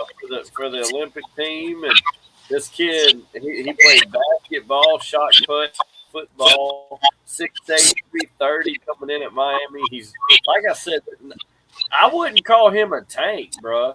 Like, his dad's a tank, but he's tall. His arms are down to his knees, and he's built too, man. He's one of them guys you look at, and Matt, 100%, you're like, why didn't he go to Arkansas, where the linemen are like famous? Why didn't he go to why didn't he go to these SEC schools like Alabama that always, whether they're good or not, they're throwing guys in the NFL because of who their offensive line is. Namely Arkansas. Arkansas sucks every year, but they're getting first-round draft picks on the offensive line. You see what I'm saying? This guy goes to Miami and strips the ball, and that's all I think it boils down to. It's glaring. I think it's Cristobal. Now, y'all talk about him this and that about the quarterback position. He can't develop. He just gets yours. He gets the quarterback. it's kind of starting to look like he can develop a lineman. And that reminds me a whole lot of old Buddy Stevens. I know it's junior college level, but the last chance he's just fighting lines, brother. If he can flip a roster in a year, I think these teams in Division One need to be taking note of how Coach Stevens flips rosters. Crystal Ball getting the Sky Pops is exactly what I think you said. When you said the next 2-time All-American, 3-time, could be 4. I mean, we're gonna see. The sky's the limit for this guy. I think his name was Jackson or something like that. We're gonna trust me. We're gonna know his name. We're gonna give some shout outs to that line down there in Miami. I'd love to see a freshman get the start at any position. Miami's only got 3 total freshmen on the depth chart. Yeah, Miami got top edge rusher in the SEC from Missouri. He had 9 sacks last year, interception.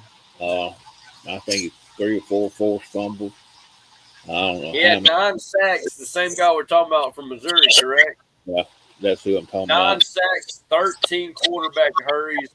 A hurry, I always tell you, if they give you the stats for a hurry, that means he threw the ball away. Yeah. That means he something like that. But we didn't plug in. If you looking at our roster, we didn't really. Everybody said, "Oh, well, you lost everything." No, we didn't. With Mensa, one unique thing about Mensa, he went to Tulane. Guess what he did? He won the conference. Yep. All right. He comes to the SEC. Guess what he did? He won his conference. Yep. As at Miami, and be mighty shocking if we didn't win national championship. So he's a winner. He's a proven winner. He just keeps getting better and more better. And we really didn't. Most of these players are developed players in the system. And I kind of want to talk about something that I don't think I've mentioned yet on the show. Mensa's a guy that if you look up his stats, and I'll challenge all y'all, look his stats up real quick. He's he threw more yards, touchdowns, ratio to interceptions, and touchdowns in general. If you just want to look touchdowns, than Arch Manning. Yeah, and I was just gonna say something. And he was at Duke. Well, hey, and the guy, I got to get these guys' names down, but the guy that comes over from Duke with him, the receiver, here's the thing. Mensa had over 3,000 yard passing last year. Miami running back, y'all got to forgive me. Yeah, I've had so much with my mind going away. Fletcher. That's just not his name, Fletcher. Is it Fletcher? Yeah, I don't know. Fletcher. Well, he had 1,200 yards. He had 1,200 yards rushing. Then Malachi Tony had, I think, 1,100 something yards receiving. The receiver that came over with Mensa, he had over 1,000 yards receiving. Cooper Barkate. Yeah, Cooper Barkate. And so just on paper, made a whole big difference from paper to field. We all know that. But on paper, offensively, we way ahead of the game than we was last year, as far as Miami goes. And on defense, we are too. I know we lost. Let me tell you, we lost 2 hosses on defensive line last year, but I think we reloaded. I think we did a good job of going out and bringing in guys last year. Got great linebacker play. Where you at with this? Oh, go ahead. I'm sorry. You hear me? Yeah, go ahead. Where are you at with this real quick? I'm bringing up the depth chart for Miami. That's what you're looking at now. What are you thinking? And we talked about this privately, but I want to talk about this on the show. One of the receivers here that looks to be starting is Vandrevius Jacobs. He's going to be wearing the number 8 jersey. He's a transfer. Pops from Florida State. Yep. Good production. Matt, I want Matt to start us off, man. We got a guy coming from Florida State to play at Miami. Isn't this the equivalent of like the Auburn, Alabama, the Mississippi State, Ole Miss? You know, What is he? Is he a linebacker or is he a quarterback? He's a wide receiver. He's wide receiver number 8 right there at the top of the screen. The first player listed, Vandravius Jacobs, transferred this year from Florida State to become a Hurricane. Is this the world we live in, to where that rivalry? I mean, one of the biggest rivalries in college football is Miami and Florida State, is it not? It is odd. Well, we get people from Ole Miss down here at Southern. What's that? There's some people. Who was that came from Ole Miss? There was a defensive back. What last year? Oh yeah, I mean we've had plenty, but I wouldn't even say Ole Miss is our rival. That'd be like Ole Miss and Mississippi State. Yeah. You get what I'm saying at this point. In today's college football, the only rivalry out there is the IRS. Oh, come on. That's a good one, though. That's a good one. But it just shows. It just shows that the point I'm trying to make is he came for the money. Well, you got a running back. Got a running back in at Texas. Came from Oklahoma. Like what? Like this would have never happened in the '80s, Matt. 90, not even the 2000s. Just a few years ago when it happened. So that's it meant something. Like you didn't go to the rival school. But listen to me. We talk about Cooper Barkate, the transfer from Duke. You see him. He's going to be wearing the number 18 jersey for the U. They obviously have Malachi Toney, the sophomore. Oh, I hope this guy stays 4 years, but, you know, he won't. He wants to become a chief. Everybody wants to be a chief, you know. No, I'm just kidding. I made that up. I don't even know if he likes the Chiefs. How long do you have to stay now? But Tony's number 1 jersey. And the guy we've been talking about, Jackson Cantwell, brother. Cantwell. Oh, Jackson. He's going to be the freshman, the 6'8", 330 freshman from Missouri. Dude's a dog. He's a dog. Listen, quarterback Darian Mensah. I've been calling him Jordan Mensah all summer. My apologies. His name's Darian Mensah. He's thrown for almost 4,000 yards. I believe he had 3,900 passing yards last season. So basically 4,000 yards. Fletcher's coming back, Hoss. So you got Mark Fletcher back, number 4, which dog.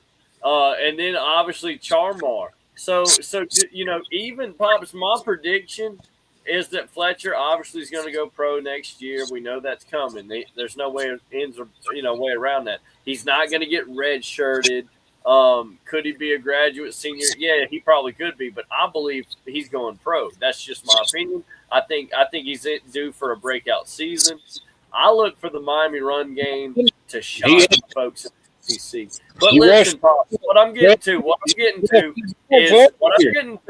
is Charmar's not leaving. Okay, I believe Miami's about to have Charmar for 2 years. I truly believe that. If something happens, Fletcher goes down, or Charmar gets the start, I could see Charmar going pro this season.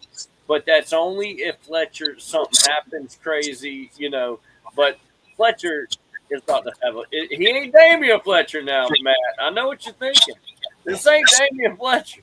All right? This ain't the kid from Gulfport. This is Mark Fletcher. And he toughed it out. Let me tell you something. We talked about loyalty and all that. He's been a Miami Hurricane his whole 4 years. He never got hurt and got injured. He never had the red shirt. He's not a graduate senior. He didn't transfer. This is a true Miami Hurricane in Mark Fletcher Jr. He's due Yep. for that. That's what I got for the U on the offense. Now, number one thing that doesn't worry me at all with this team is with Mensa, with this stacked wide receiver core. And you still got Dalen Upshaw that I didn't even mention, the redshirt freshman that we got to see a little bit. If y'all remember the new rule with freshmen, you can play up to 4 games and still get a red shirt. Y'all remember this rule? You can play 4 games as a freshman and still receive a red shirt. Dalen Upshaw last season, number 7 for Miami, he was a true freshman. He qualified to get that red shirt. I expect a pretty big year out of him. He's kind of, y'all want to talk about a dark horse. He's that dark horse for Miami. I'm not saying, Tony and Barcade and Jacobs and all these guys aren't good, because I truly think they're going to have a hell of a season too. But look for Dalen Upshaw, that number 7 jersey for the U. That's a delicacy, brother. Just look for him this season. He's a guy that didn't get a whole lot of time, but Miami had some dogs, man. That was a national championship team. Truly, right? Truly. What do you notice about this? Talk to me. Look, that's the graduate, but there's mostly 1, 2, 3, 4. There's a lot less seniors and upperclassmen in that line that roster. The starting players, like a lot of they didn't really go to the transfer, like 3. No, they didn't. And let me ask you, Matt, if you were a Miami fan, does that worry you? But it's a timeout, right? Because the timeout is, look at the transfers they did get, which is only 3 that are starting. Here is the thing. Miami, let's name some names. Miami, Ohio State, Michigan. Where are you going with this? Just listen to me. There's the top tier programs in the countries, even though they do hit the transfer portal to put some whipped cream on top of their pie. They're developing players there, whereas other schools are having their rosters, half or more, have to go be built through transfer portal. Some of these schools like Miami's still developing players. They got the money to go out there and buy these players and plug them in and still keep rolling. Well, apparently, I'd love to see what Darian Mintz is making, Pop. Go ahead, Eminem. On here, you got a destination program. Exactly. It's like, wait a minute, there ain't nowhere else for me to go. Wait. What do you mean by that? Once you got up there to the top 10 teams, you don't have to transfer anymore. You're getting top dollar. You're getting top competition. Cream of the crop. You're playing with the top elite players, and if you get if you get signed out of high school or whatever, and they can just call you into the office and say, look, you're probably not going to see much time, but if you don't get asked to transfer out, you're there. You have arrived. But if you playing down here, at in Hattiesburg, these players are leaving. They all went with Huff. They all came with Huff, and then the rest of them went into the void. And it's a destination where you're getting top dollar, best coaching, huge crowds, top 10. You're there. It's like your dream job. It's like there's nowhere else to go. Matt, there's something else I noticed on this roster too. Do you see on the top up there? You see the gold? It says gold means 2026 transfer, right? Mm-hmm. You see that? Yeah. What's it say about purple? Can y'all all see that? What's it say about Freddie. Do y'all now? I want you to look at this offensive roster. They just won. So only one high school player in the whole country, in the whole world, Pop, Yeah. is getting a chance to play for the U. But he is Not only getting to play for the U, a potential starter. Well, he Pop, is. I want you to start us off with this one. Is this what's up? What happened? And I'm not saying all freshmen need to start. Throw the starting part out the window. Pops. Well, here's the thing. Hey, when they opened Pandora's box on the money, guys, we all knew this was going out the window. And looking at this as a problem. No, it's only a problem if you're Southern Mississippi, maybe. But for Miami, it's not a problem because this is called taking advantage. We're going to get the top 10. We're going to get a chance at the top 10 players in America out of high school. And this one happened to be the top. This is the number one player in America this past year. Yeah. Of all, not just, and that's what we talked about pre-show. Yeah, not alignment. We talking about all positions. This guy's the number one in the country. Of everything. The guy. He is the guy. And also, I know a lot of people discredit it, but I don't. I love the Gatorade Player of the Year of every state. Can I say he was Gatorade Player of the Year for I think all 4 years. So, in Missouri. So, but if everybody looked at that, top 25 that came out this week, most people have anyway.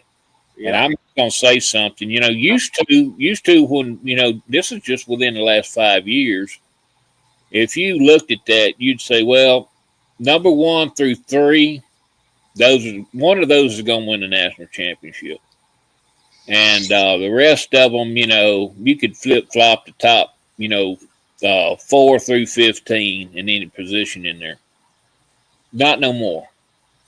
If they're in the top 10 ranked right now, you could legitimately state a claim that any one of those teams in the top 10 could win a national championship. And that's what this money has done for college football.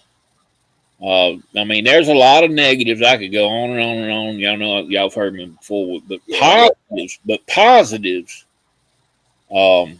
Hey, was not the playoffs last year some of the best physical college football we have probably seen in the last 20 years? I agree. I'm not going to sit here and try to act like it wasn't. That again, I will always go back to that Miami and Ole Miss game. No one should have lost, and both teams should have won. Well, it just that, but it was juggernaut against. You got that one. Then you had God. The only game that was just not really impressive. The opening round, right? The opening round, Oregon and James Madison, Ole Miss and Tulane, like the opening round, right? Yeah, and Alabama was embarrassment. Real quick, we're gonna do this just for you, cause we respect you, brother. We love you, and you'll always be a monitor and an administrator on the show on my YouTube. Which means if you talk stupid, he gets to kick you off. He's got the he really does. He's got the and you see that what is that little wrench next to his name? He think he's something, bro. Old maintenance man, Kyle. Look at it. No, listen. No, that means you're an administrator, and if you have that next to your name, which is not a lot of people, at any moment you want to talk stupid, he can not only just kick you off of the show for the night. Cos can kick you off of my YouTube for good. So just keep in mind, watch what you say around him, boy. How big of a fella are you? Anyways, we're going to do this just for you, brother. He wants to know number 8's name. We talked about Jacobs earlier, but he wants to hear all y'all attempt to say it. So I'll go first. Y'all heard me earlier. I had a little, I don't know how he wants us to pronounce it, but Vandravius. We got to say it quick. Vandrevius Jacobs. What you got, Eminem? Vandrevius Jacobs. What you got? Vandrevius. Vandrevius. It What might you be got, Pop? Are we Vandrevius. saying it right, Pop? I'm just gonna call him Old Van. Van the man. Jacobs. Oh, you know what? What? Yeah, cause old Van the man. Yeah, Yeah. he's gonna be a man. He said Florida State sucks. That's why he came to the. No, he didn't. I gotta ask Pops a question. Yeah. I hope he does. I hope he talks trash about Florida State. That'd be great. No, I went there and he's got to cut a promo. Hold on, Eminem. He's got to cut a promo on Florida State now that he's at the U. He's got to talk about how they sucked and man, I went there and the cafeteria, man, they give you free food, but dude, it was like prison. You know, he's got to just something, right, Pop? He's got to make a promo. You can't just come here and act like everything's gravy. Go ahead, Eminem. I gotta ask Pops, when you go to that opening game against Notre Dame, are you sitting in the corner for $604? Are you gonna move up to like 30-yard line for $1,482? Good Lord, are you kidding me right now? That's what it says, man. You got to, the I'm cheapest talking about ticket that is what? the E-Lite. I'm talking about that's top dogs there. You're gonna pay $600 for the worst Man, seat in you the know stadium. how I feel about this. How many people could you help? That my first thought of when I hear money like that is, I mean what I'm telling you, Matt. How many people could I help with that much money? Well, I'm gonna tell you this has been And it will be full. It'll be all full of people. this has been probably close to 10 years ago. But when I was working in North Dakota, up there at Tioga, North Dakota, I was thinking about going to Fargo and watch a game at the Fargo Dome there, watching North Dakota State. And so I called, and standing room only tickets were $135. You can't see. Standing room only. That's nowhere to sit down. Can't even see the game. FCS Division 1. That ain't even. Look, that's more expensive than some of this season tickets. Just to stand there. Look, I'm not even promised to sit. I just get to stand right. Can I stand right here, sir? Am I in your way? Right God. next to the garbage can. They got a garbage can real close by. Hey, real quick, guys. Since we were still there, I wanted to look. And real quick, I know Pops he's been. I mean, from Cheehaw Mountaintop. Y'all know I love talking about old Cheehaw. That's my tall mountain. From the mountaintops, I can't just say mountaintop. From the Cheehaw Mountaintop, Pops has been talking about Damian Wilson the second. He's going to be wearing the number 10 jersey for the U. He's the transfer from Missouri. Listen, Pops, you do have Torrey coming back, the outside linebacker that played a hell of a season wearing that number 1 jersey. You still have Marquise Lightfoot, number 8, Justin Scott, and Moten. Moten is coming back, brother. He was supposed to go pro. I don't know what happened there, but Amon Moten Sr., that's right. He's got a little boy named the same. Number 99 for the U's coming back. Now, he ain't Bane, but he was Bane's, wingman, right, Pop? Like, if Bane didn't get that sack, Moten got it every single time. Now, Pops, you keep talking about Wilson. What's your deal? I mean, why not Moten? What is it? We know what we got in Moten, and you're not worried about that? Well, you got to have somebody replace Bane. You got to have that guy that is really going to put that quarterback in distress. And Wilson's the guy, no doubt. I mean, you think he's got the speed? He comes from Missouri. He was at Missouri. He was he led the he was a top defensive edge rusher in the SEC last year. My. So he's fast. Is he Bane? Is he Bane? He don't carry the weight, but he is faster. He got longer arms. He got longer.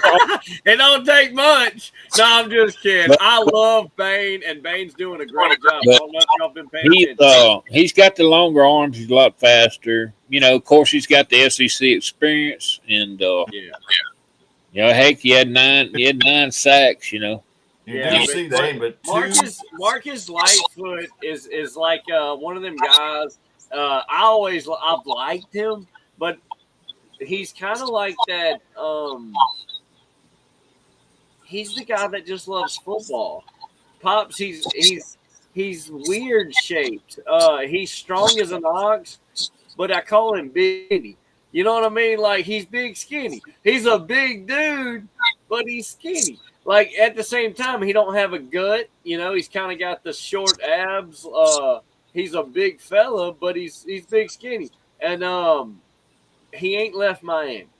He stayed with it. He's waited his turn, and he's coming back. And he could have left. He went on the road. Listen, this D-line of Miami, I don't know. I'm going to be the first one to tell you. I don't know who the D-line coach is. I don't know who the defense coordinator is. But give them a race. Give these boys a race. Hey, and listen, look at your backups, guys. You got 2 transfers coming in fresh. I don't even know them. Let me ask you. Didn't that kicker miss some kicks, that Roca? Is that why he's third string now? They done brought in all kinds of people. See that. They brought Roca is riding the pine, man. Yeah. He kind of let us down a little bit. Dang, he's way down. But now, I hate to flip real quick, but we're getting a little deep in time. A lot of questions on Texas. Hearing a lot about it. You want to bring that roster up? Yep. I know a lot of people. Southern Miss. We got all season to talk about Southern Miss. This is pre. What we're talking about right now? We're talking about Miami. So that's just we're a sports show. We ain't the Southern Miss sports show. There they are. Texas. Texas may be in trouble, and I don't like to say this, but I think they may be. They are not going to be able to run the ball. They do not have. They got some scat backs, but that's it. They ain't going to be able to pound a donut with their backs they got. Is that why they transferred all of them? I don't know the answer to that. But wait, Matt. When you talk about what you're saying, why did they get all new running backs? Yeah, they brought in a whole new 2 guys. Yeah, and the freshmen neither one of them weigh 200 pounds. I don't think. Uh-oh. Well, the freshman's the only one that's 6 foot. Well, all 4 or 5 of them. Let's just be honest. The only 6-footer at all. I don't know if that matters to y'all, but it always matters to me. I want a big house boy. Listen, he's got a start. Hey, this Texas is not in the ACC. Texas is in the SEC. Yeah. Where you have to have a hog molly. You got to have it. I don't know where that term comes from. I don't know what it means. But I know it just means something about being a boss dog. I mean, you got to have a hog molly. Smothers. Who was there last year? Look. I think y'all might be able to see this. See if y'all can follow me on the screen. Can y'all see my mouse? Yeah. All right. I'm going to click on this. Can this follow? Do y'all see this? Yeah. All right. We're talking 5'11", 195. All right. That's the Smothers character that's coming in from Oklahoma. That's the Pops was talking about. They got a freaking Oklahoma transfer. What stats? Where you got us aligned here? You can't see your stats. Oh, I didn't click on stats. Yeah, they come up automatically at the bottom on that. You want me to go back? Got to roll up. Or put our pictures to the side or something. Yeah, there you go. See there? There you go. Coming from Oklahoma last season, y'all see his stats? Yeah. He had almost 1,000 yards. Okay. Well, 160 attempts, 5.9 a carry. That's pretty good. Yeah. That's pretty good. Well, he 5.9 wouldn't a be carry. going. You know what I mean? He wouldn't be going to Texas if he wasn't good. Man. This is the USC transfer. Wait a And minute. he looked like, man, this thing's glitching. Yeah, it does that. So what you're saying is when it says 2 schools, that's his 3rd school? Yep. That's what the other it guy is. been 3. You got a journeyman backfield back there. Yeah, they're journeymen. Yeah, Can y'all see that? they football tours. Look at this 11:41. freaking guy's neck tattoos. Are you kidding me? 6.1 yards a carry. That is good. That is good. My God. Yeah, but look where he played. He didn't play in the SEC. And Look at this guy. What does it say? What does it say? I hope he starts. I hope this fella wins a Heisman. What does it say? 5'9", 195. If they gonna have a bowling ball, he better be it, Pop. yeah, And this is the freshman. I just think when it comes to I just think they're gonna be in trouble running the ball. I'm sorry. There. That's the freshman. He's 6'1", 205. Yeah. Wow. Yeah, Pops. They don't really have the big hoss. Who was there last year? Y'all remember? I don't even remember who they had last year. They didn't have much of a running game though last year. They had all on Manning. I don't know. Remember, they had a lot of issues on the offensive line last year too. God, who was the running back? He went pro. God, Pop, who was it? Pro? We do know who he was. I just can't think of it. He went pro, whoever it was. Yeah. But anyway, I can't remember who it was. Well, he was good. Oh, okay. It wasn't Bijan. Bijan was already pro, right? The dog that's going to really take the bone back in the SEC this year, I'm predicting going to be Georgia. And Gunnar Stockton. Remember Gunnar Stockton. If you don't know who he is, look him up. You will know by the end of this season who Gunnar Stockton is. And he's quarterback for Georgia. I think it's 3rd year there. Yeah. He's one actually kind of forced the hand of Beck to get out of Georgia and out of Athens. And this guy's a baller, man. He's a baller, I'm telling you. And he rallies the troops. He really is. He don't get shook, and I had something. Miami season tickets. Guess how much? How much? They weren't but $666. That's a home games on I believe Is it was that season tickets or just? That's what it said. It was an app, SeatGeek or something. I don't know, but that's cheap. That ain't bad at all. You don't have to be in the Hurricane Club to buy them off this. Yeah, and plus, look, you're outside, but you ain't got to get the sun. Hard Rock Stadium keeps you out of the sun, out of the rain. Says here they got terrible. They're terrible. I mean, they're not bad.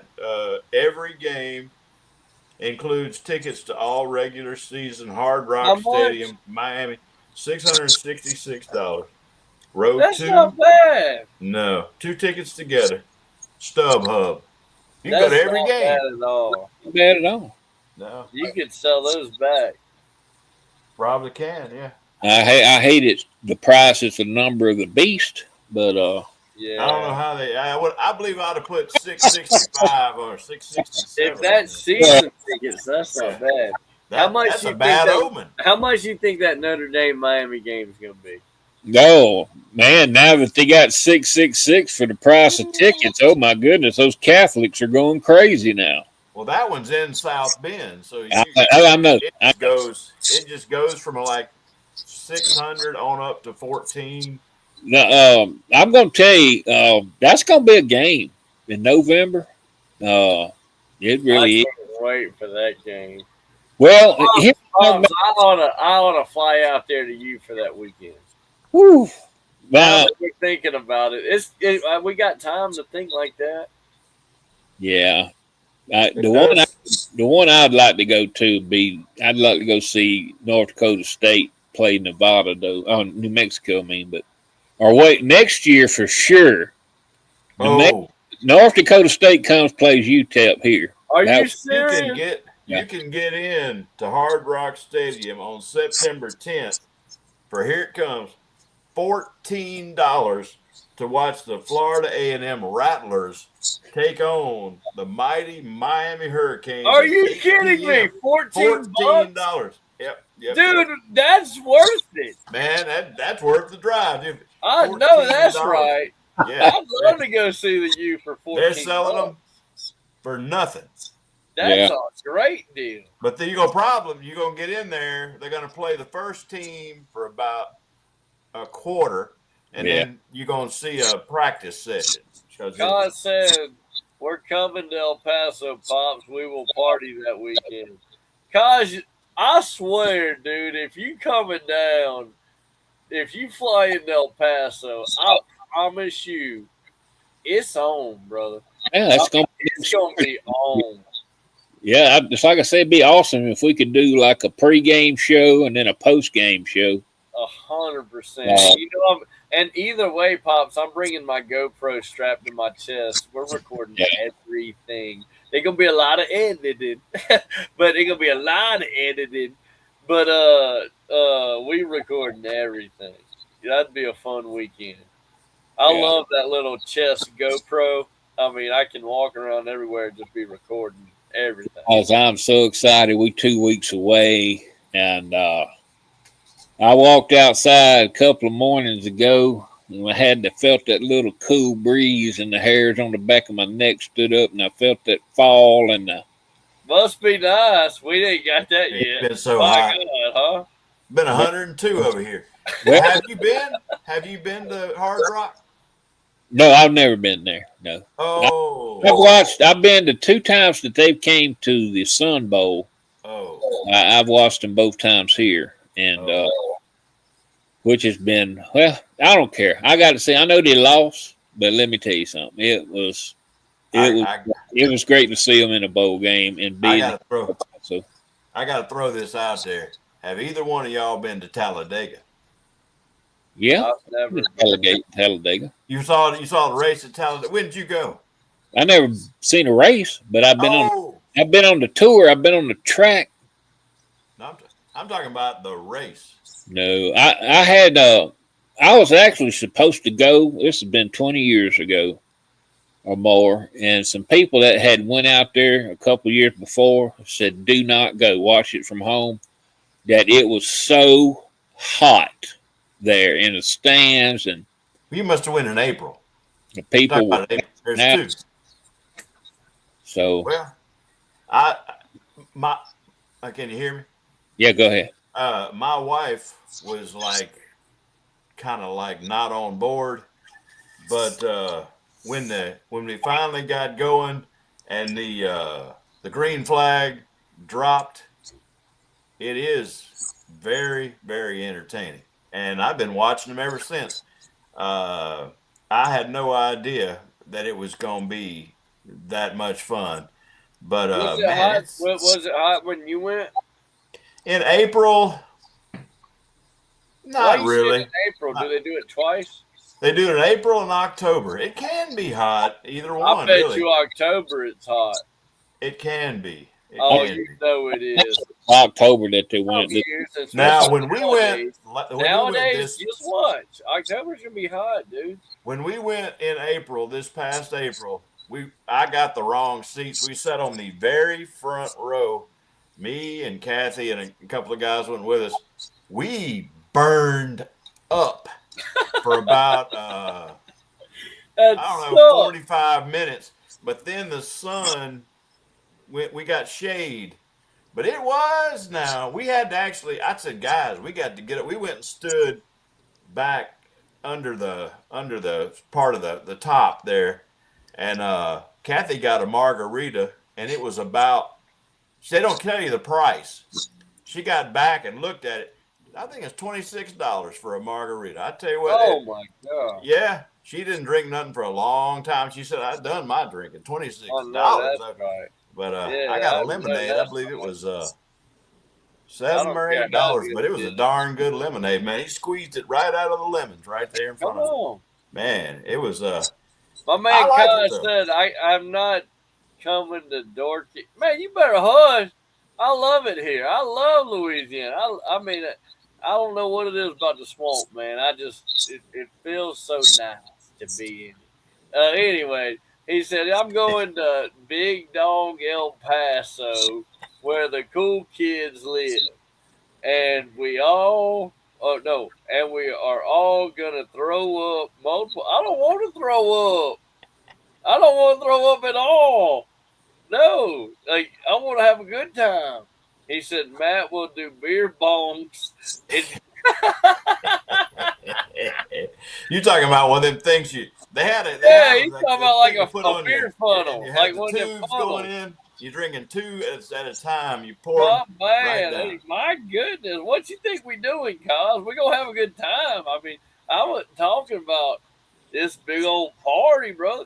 Listen, El Paso's fun. We're gonna go out. We're going to Ojo Locos, brother. Ain't nothing better than going to Ojo Loco. If you don't know, look it up, brother. You will not. Well, all you have to do is go one time. You're gonna be like, I think I'm moving to El Paso. They got this thing. They got this thing. It's called the Beer Tower, Hmm.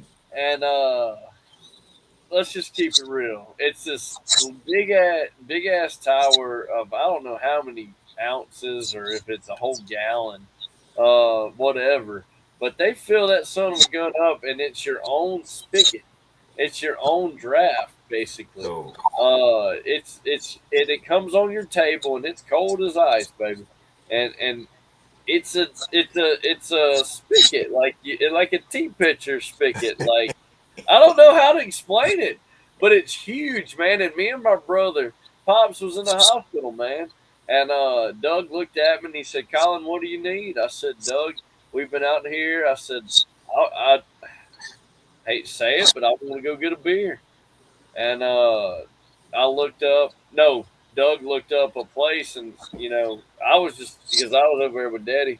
And Doug was looking up places, and he looked up, he found old Ojo's, and I said, "Heck," he was making a joke, He said, "We can go to Ojo Loco," and I said, "You ever been?" He said, "No, obviously not. I'm just kidding." I said, "Well, Doug, we going, brother. It's on now, you know." And we went over there, and we ended up getting that picture thing, and we saw the picture of it on the menu, man. I didn't know it was for like a party of 8 to 10 folks. So me and Doug sat there for a good little minute, and had to do some dragging, and went right back to went up back up towards where Pops was, and I said, Doug, we're gonna have to sit here for a minute before we walk in, brother. hey, I said, man, this is one time we're gonna have to take just extra long, brother, extra just long break. curious.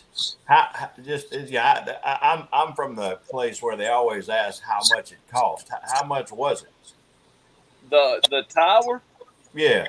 Oh, it was cheap, man. I mean, Okay. for all that, me and Doug got. Not hold on now. We ate food there. They serve food, and it ain't nasty. Like it's Tell him about the waiting staff there. Pops. I don't want nobody get in trouble with the old woman now. Let me tell you something. The waiting staff, there ain't no waiting staff. It's a waitress staff. You hear me, boy? And they wear 2-piece bikinis. Darn. Yes, sir. I'm not joking. Every one of them's fake. Every one of them's plastic. Every one of them's good to look at.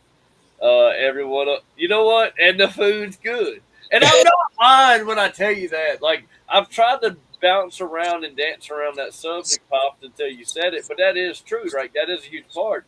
But I am dancing around that because I don't want people to get that wrong impression. Like they Yeah. have a great beer menu. They have a great like I swear I'm not lying, Kaz. Kaz here in the comments, Well, our guy from North Dakota. that is going to be a good spot to take somebody. It's a spot that they don't have those everywhere in the country, or if not the world. Do y'all have a Twin Peaks over that way? We do in Baton Rouge. Now I don't know about Mississippi, Mr. Matt, if they got one in there. Now, Yeah, They dress like I lumberjacks. no, they got several here in being a college town. Plus, Albuquerque was going, brother. oh yeah, but you got man, this is a cowboy fanatic. Let me tell you, fanatics with the Cowboys out here. So you got sports bars like everywhere. Doug found a Saints one. We went and watched Saints play out here one time. Had a lot of fun there one time. But their sports pubs out here, top line. That's all I'll say. Great. This comment pops. Oh gosh, he's funny as heck. He said we are all having a puking rally moment. I'm not puking. We're going to enjoy our drink and we're going to go to the game.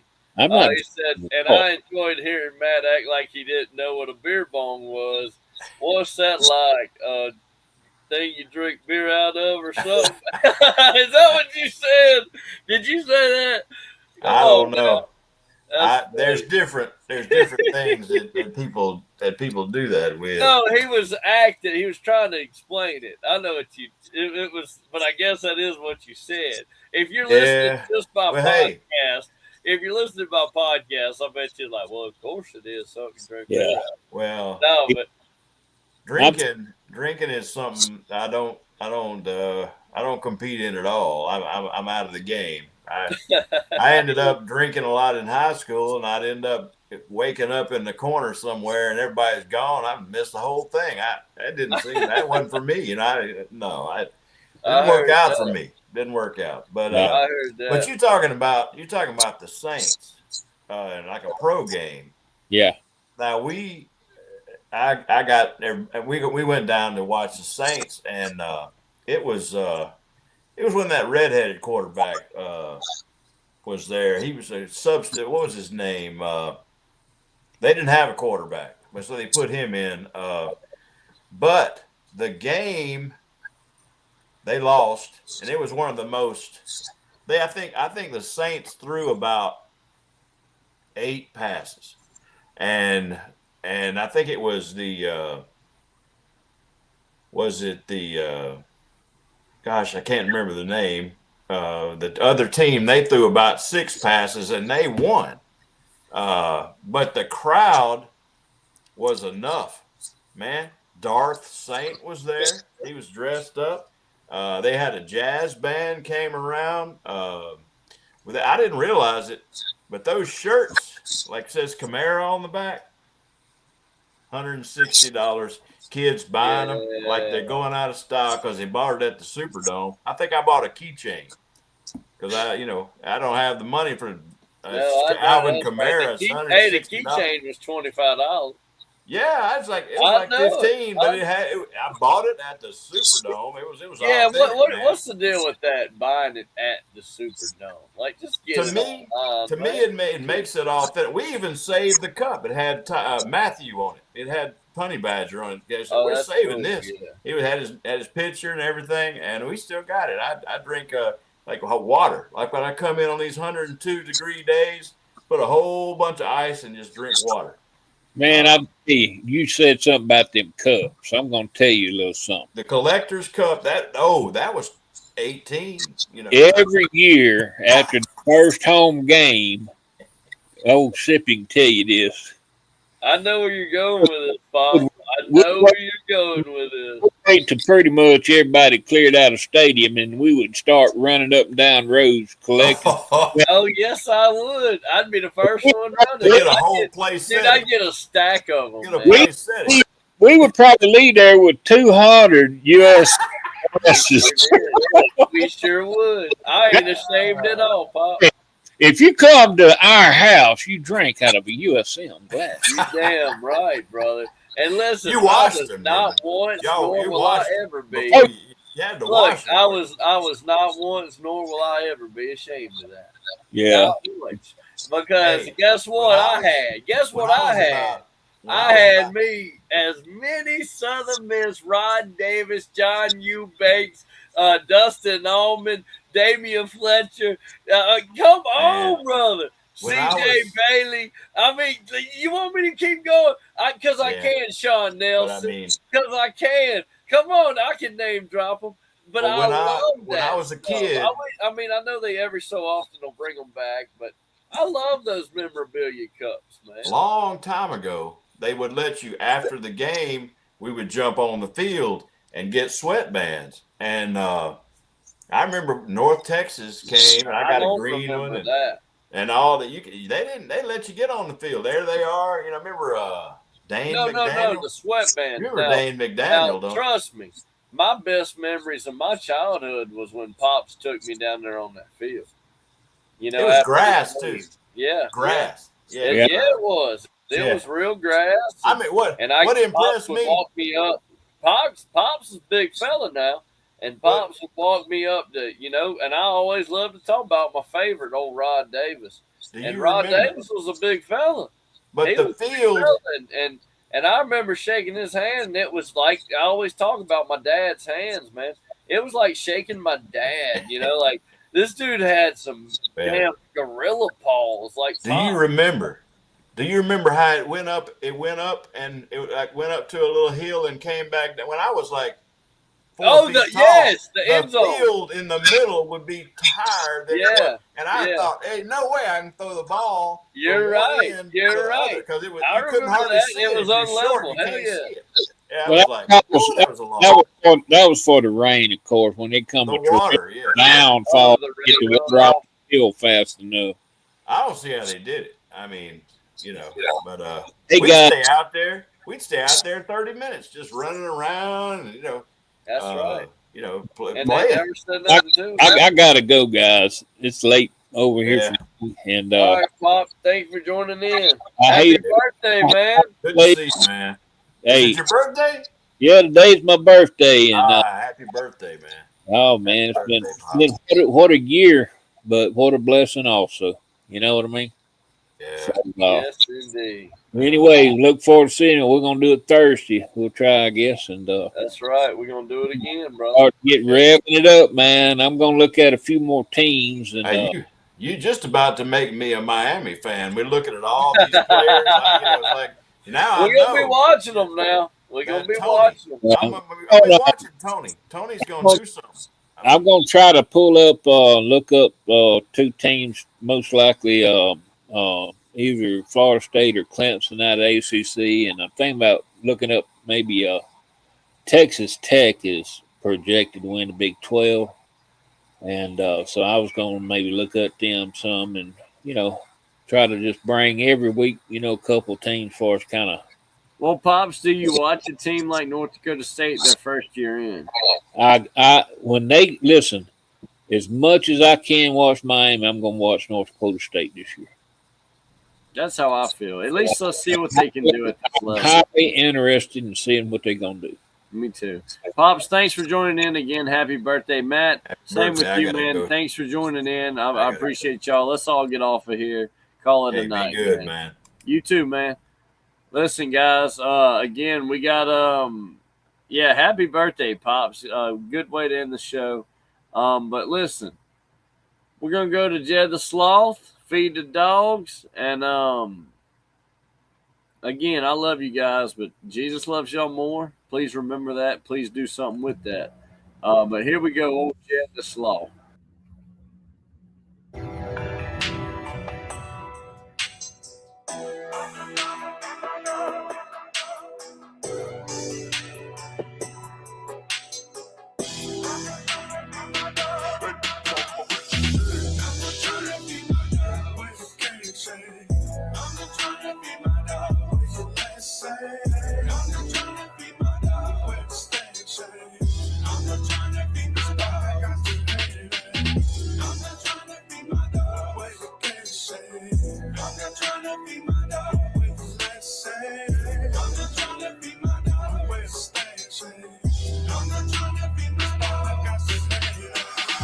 shots to have it, man. Playing for some big stakes. Let it marinate. Trying to get a big steak.